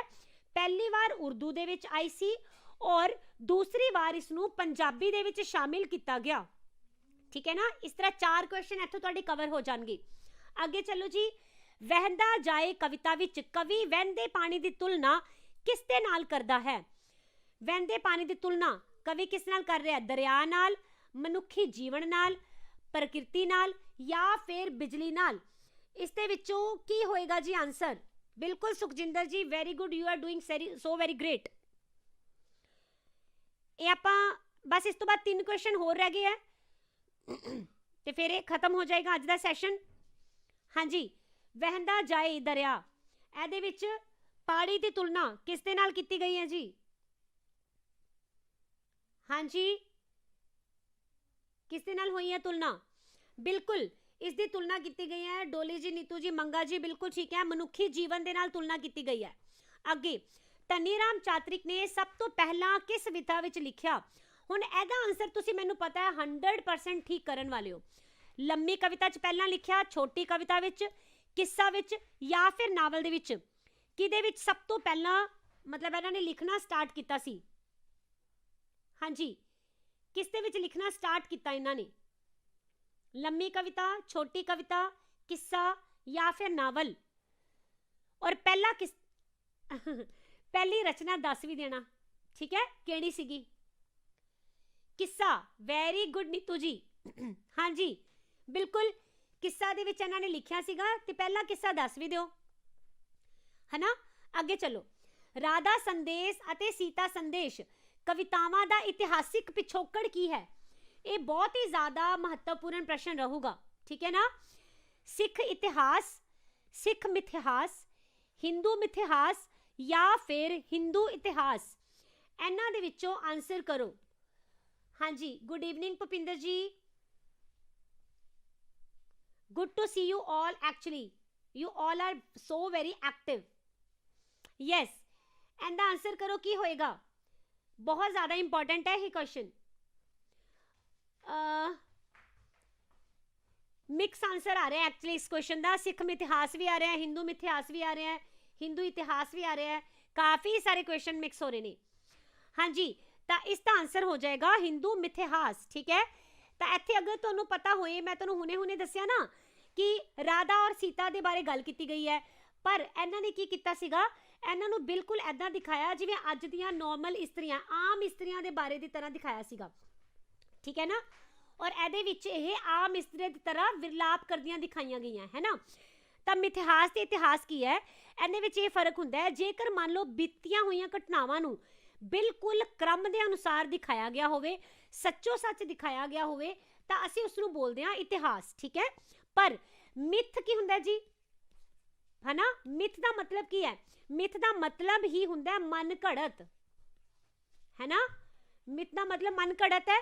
ਤਾਂ ਇਸ ਦਾ ਮਤਲਬ ਇਹ ਹੈ ਕਿ ਜਿੱਥੇ ਨਾ ਆਪਣੇ ਮਨ ਦੇ ਨਾਲ ਜੋੜ ਜੋੜ ਕੇ ਕਹਾਣੀ ਨੂੰ ਲੰਬਾ ਲੰਬਾ ਕਰ ਕਰਕੇ ਐਵੇਂ ਆਪਦੇ ਵੱਲੋਂ ਹੀ ਜੋੜ ਕੇ ਵਧਾ ਚੜਾ ਕੇ ਪੇਸ਼ ਕੀਤਾ ਗਿਆ ਹੋਵੇ, ਠੀਕ ਹੈ, ਤਾਂ ਉਸ ਨੂੰ ਬੋਲਿਆ ਜਾਂਦਾ ਹੈ ਮਿਥਿਹਾਸ, ਹੈ ਨਾ। ਤਾਂ ਯਾਨੀ ਕਿ ਘਟਨਾਵਾਂ ਨੂੰ ਕਲਪਨਾ ਦਾ ਜਾਮਾ ਪਹਿਨਾ ਕੇ ਸਾਡੇ ਸਾਹਮਣੇ ਲਿਆਂਦਾ ਜਾਏ ਤਾਂ ਉਹ ਮਿਥਿਹਾਸ ਹੁੰਦਾ ਹੈ। ਤਾਂ ਇਸ ਦੇ ਵਿੱਚ ਇਹਨਾਂ ਨੇ ਫਿਰ ਰਾਧਾ ਔਰ ਸੀਤਾ ਨੂੰ ਕਾਲਪਨਿਕ ਜਿਹੜੇ ਮਤਲਬ ਤਰੀਕੇ ਦੇ ਨਾਲ ਸਾਡੇ ਸਾਹਮਣੇ ਪੇਸ਼ ਕੀਤਾ ਹੈ, ਓਕੇ। ਇਸ ਕਰਕੇ ਇਸ ਨੂੰ ਬੋਲਿਆ ਗਿਆ ਹਿੰਦੂ ਮਿਥਿਹਾਸ ਦੇ ਨਾਲ ਜੁੜੀ ਹੋਈ ਘਟਨਾਵਾਂ, ਠੀਕ ਹੈ। ਅੱਗੇ, ਇਹਨਾਂ ਵਿੱਚੋਂ ਕਿਹੜੀ ਰਚਨਾ ਧਨੀ ਰਾਮ ਚਾਤਰਿਕ ਦੀ ਨਹੀਂ ਹੈ?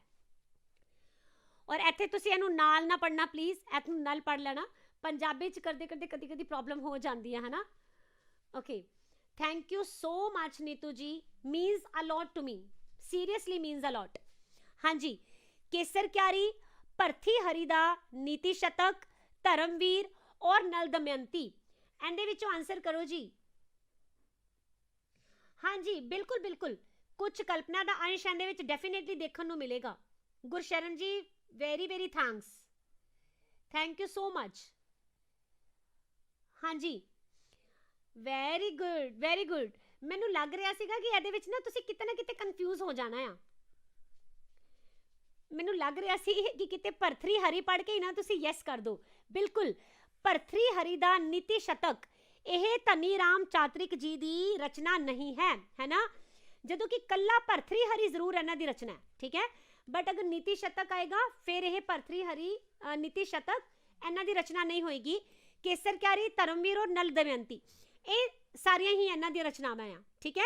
ਹਾਂਜੀ, ਤਾਂ ਅੱਗੇ ਮੈਂ ਕੱਲ ਵਾਲੀ ਤੁਹਾਡੇ ਕੋਲ ਟ੍ਰਿਕ ਲੈਣੀ ਹੈ ਸਿਰਫ, ਦੈਟਸ ਇਟ, ਓਕੇ। ਇਹ ਵਾਲੇ ਸਾਰੇ ਸਾਲਾਂ ਦੇ ਨਾਲ ਮੈਂ ਤੁਹਾਨੂੰ ਦੱਸਤਾ ਹੈ ਕਿ ਕਿਹੜਾ ਕਿਹੜਾ ਕਾਵ ਸੰਗ੍ਰਹਿ ਕਦੋਂ ਕਦੋਂ ਆਇਆ ਹੈ, ਓਕੇ। ਔਰ ਇਹਦੇ ਵਿੱਚ ਕੱਲ ਅਸੀਂ ਇੱਕ ਟ੍ਰਿਕ ਕੀਤੀ ਸੀਗੀ, ਹੈ ਨਾ, ਅਗਰ ਤੁਹਾਨੂੰ ਯਾਦ ਹੋਏਗੀ ਤਾਂ। ਮੇਰਾ ਨਾਮ ਸ਼ੈਰਨ ਹੈ ਜੀ, SHERAIN, इट्स शैरन, ठीक है भूपिंदर जी, ओके। सुखजिंदर जी ने पूछा सी, ऑलराइट। हाँ बिल्कुल बिल्कुल नीतू जी, वेरी गुड। ये भाई वीर सिंह जी की रचना है, ठीक है, जिंदे च नीति शतक आएगा भाई वीर सिंह है। अगर कला भरथरी हरी आएगा फिर ये धनीराम चातरिक जी हो जाएंगे, ओके ना, ऑलराइट। हाँ भूपिंदर जी, मैनू लग्या सी तुसी डी आंसर कर सकते हो, और मैनू काफियां दे विच लग्या सीगा कि ना ये बी आंसर कोई कोई करेगा, ठीक है ना। हाँ जी, तो इस दे विच असी कल की कीता सीगा, कल दी जो ट्रिक है अगर कोई लिख सकता है तो जरूर लिख दो, नहीं तो कल वाली देख लेना, है ना। हाँ, ये थोड़ा जा ट्रिकी जरूर सीगा, पक्का, ओके। चलो जी, अज दा सैशन हो गया ओवर, एंड कल दा सैशन देखो मैं तां ही लैना है अगर तुसी, थैंक यू जी, thank you so much.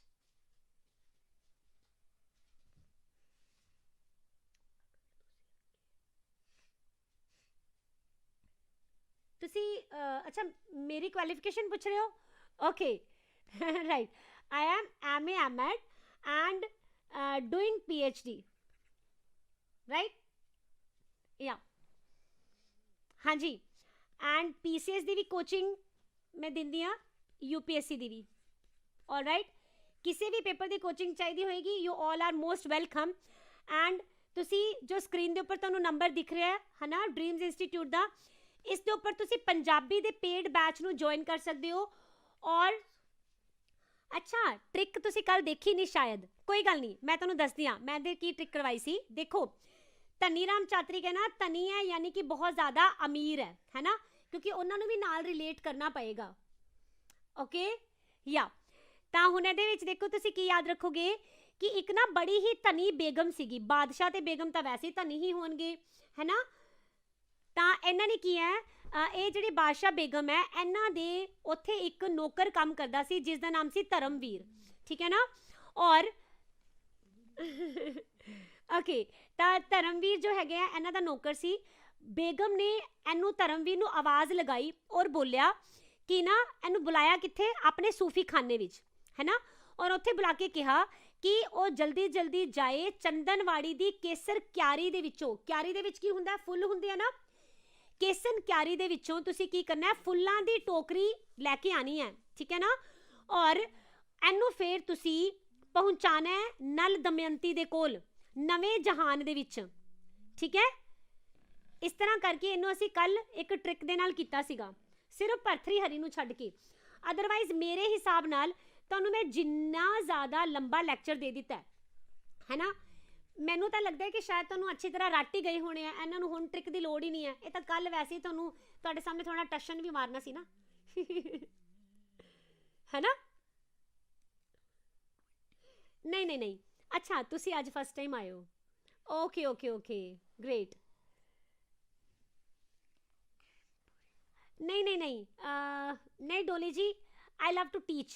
Actually ਮੈਨੂੰ ਨਾ ਕੰਪੀਟੀਟਿਵ ਐਗਜ਼ਾਮਸ ਦੀ ਤਿਆਰੀ ਕਰਵਾਉਣ 'ਚ ਬਹੁਤ ਮਜ਼ਾ ਆਉਂਦਾ ਹੈ ਨਾ। ਮੇਰੇ ਲਈ ਇਹ ਸਭ ਤੋਂ ਇੰਪੋਰਟੈਂਟ ਹੈ ਨਾ। ਮੈਨੂੰ ਮਜ਼ਾ ਆਉਂਦਾ ਹੈ ਕਿ ਤੁਸੀਂ ਆਫਿਸਰਸ ਬਣੋ ਬਸ। ਅਗਰ ਮੇਰੇ ਅੱਜ ਦੇ ਲੈਕਚਰ ਦੇ ਵਿੱਚੋਂ 2 ਕੁਐਸਚਨ ਵੀ ਆ ਗਏ ਨਾ ਔਰ ਤੁਸੀਂ ਉਹਦੇ ਕਰਕੇ ਮੈਰਿਟ ਦੇ ਵਿੱਚ ਆ ਗਏ, ਤਾਂ ਮੈਂ ਆਪਣੇ ਆਪ ਨੂੰ ਬਹੁਤ ਜ਼ਿਆਦਾ ਖੁਸ਼ਨਸੀਬ ਸਮਝੂੰਗੀ ਕਿ ਕਿਤੇ ਨਾ ਕਿਤੇ ਤੁਹਾਡੇ ਲੈਕਚਰਰ ਬਣਨ ਦੇ ਵਿੱਚ ਮੇਰਾ ਹੱਥ ਜ਼ਰੂਰ ਹੈ। ਯਾ ਓਕੇ ਭੁਪਿੰਦਰ ਜੀ, ਤੁਸੀਂ ਵੀ ਫਸਟ ਟਾਈਮ ਹੀ ਆਏ ਹੋ, ਟ੍ਰਿਕ ਲਰਨ ਹੋ ਗਈ ਹੈ। ਓਕੇ ਚਲੋ, ਮੈਂ ਲਾਸਟ ਟਾਈਮ ਨਾ ਇੱਕ ਵਾਰ ਥੋੜਾ ਫਾਸਟ ਦੇ ਵਿੱਚ ਟ੍ਰਿਕ ਦੱਸ ਦਿੰਦੀ ਹਾਂ, ਠੀਕ ਹੈ। ਇੱਕ ਬਹੁਤ ਹੀ ਧਨੀ ਬੇਗਮ ਸੀ, ਉਸ ਦਾ ਇੱਕ ਨੌਕਰ ਸੀ ਧਰਮਵੀਰ। ਉਹਨੇ ਧਰਮਵੀਰ ਨੂੰ ਆਪਣੇ ਸੂਫੀ ਖਾਨੇ ਦੇ ਵਿੱਚ ਬੁਲਾਇਆ ਔਰ ਉਸ ਨੂੰ ਕਿਹਾ ਕਿ ਉਹ ਚੰਦਨਵਾੜੀ ਦੀ ਕੇਸਰ ਕਿਆਰੀ ਦੇ ਵਿੱਚ ਜਾਏ, ਉੱਥੋਂ ਫੁੱਲਾਂ ਦੀ ਟੋਕਰੀ ਭਰ ਕੇ ਨਲ ਦਮਯੰਤੀ ਨੂੰ ਨਵੇਂ ਜਹਾਨ ਵਿੱਚ ਜਾ ਕੇ ਦੇ ਕੇ ਆਏ, ਠੀਕ ਹੈ। ਬਸ ਦੈਟਸ ਇਟ, ਈਜ਼ੀ। ਇਹਦੇ ਨਾਲ ਤੁਹਾਡੀਆਂ ਇੰਪੋਰਟੈਂਟ ਵਾਲੀਆਂ ਸਾਰੀਆਂ ਯਾਦ ਹੋ ਗਈਆਂ ਹੋਣਗੀਆਂ। ਔਰ ਕੱਲ ਫਿਰ ਦੁਬਾਰਾ ਅਸੀਂ ਮਿਲਾਂਗੇ 7:30 ਵਜੇ, ਠੀਕ ਹੈ। ਪੂਰੇ 7:30 ਵਜੇ ਸੇਮ ਚੈਨਲ ਦੇ ਉੱਪਰ ਤੁਹਾਨੂੰ ਇਹ ਸੈਸ਼ਨ ਮਿਲੇਗਾ, ਲਾਈਵ ਸੈਸ਼ਨ ਹੋਏਗਾ। ਔਰ ਕੱਲ ਦੇ ਲਈ ਨਾ ਤੁਸੀਂ ਦੱਸ ਦਿਓ ਤੁਸੀਂ ਕਿਹੜੇ ਵਾਲਾ ਕਵੀ ਕੱਲ ਕਰਨਾ ਚਾਹੁੰਦੇ ਹੋ, ਜੋ ਤੁਸੀਂ ਕਹੋਗੇ ਮੈਂ ਉਹੀ ਕਰਵਾ ਦੂੰਗੀ। Thank you Bhupinder ji, thank you so much. Actually ਜਿਹੜੇ ਖੁਦ ਅੱਛੇ ਹੁੰਦੇ ਆ ਉਹਨਾਂ ਨੂੰ ਸਾਰੇ ਅੱਛੇ ਲੱਗਦੇ ਨੇ ਨਾ। ਮੈਨੂੰ ਦੱਸੋ ਕੱਲ ਤੁਸੀਂ ਕੀ ਕਰਨਾ ਚਾਹੁੰਦੇ ਹੋ।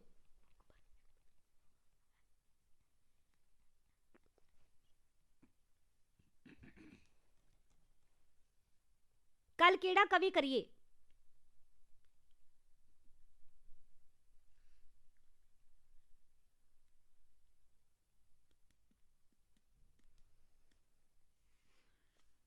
ਹਾਂਜੀ, ਕਿਹੜਾ ਕਵੀ ਕੱਲ ਕਰਨਾ ਚਾਹੋਗੇ।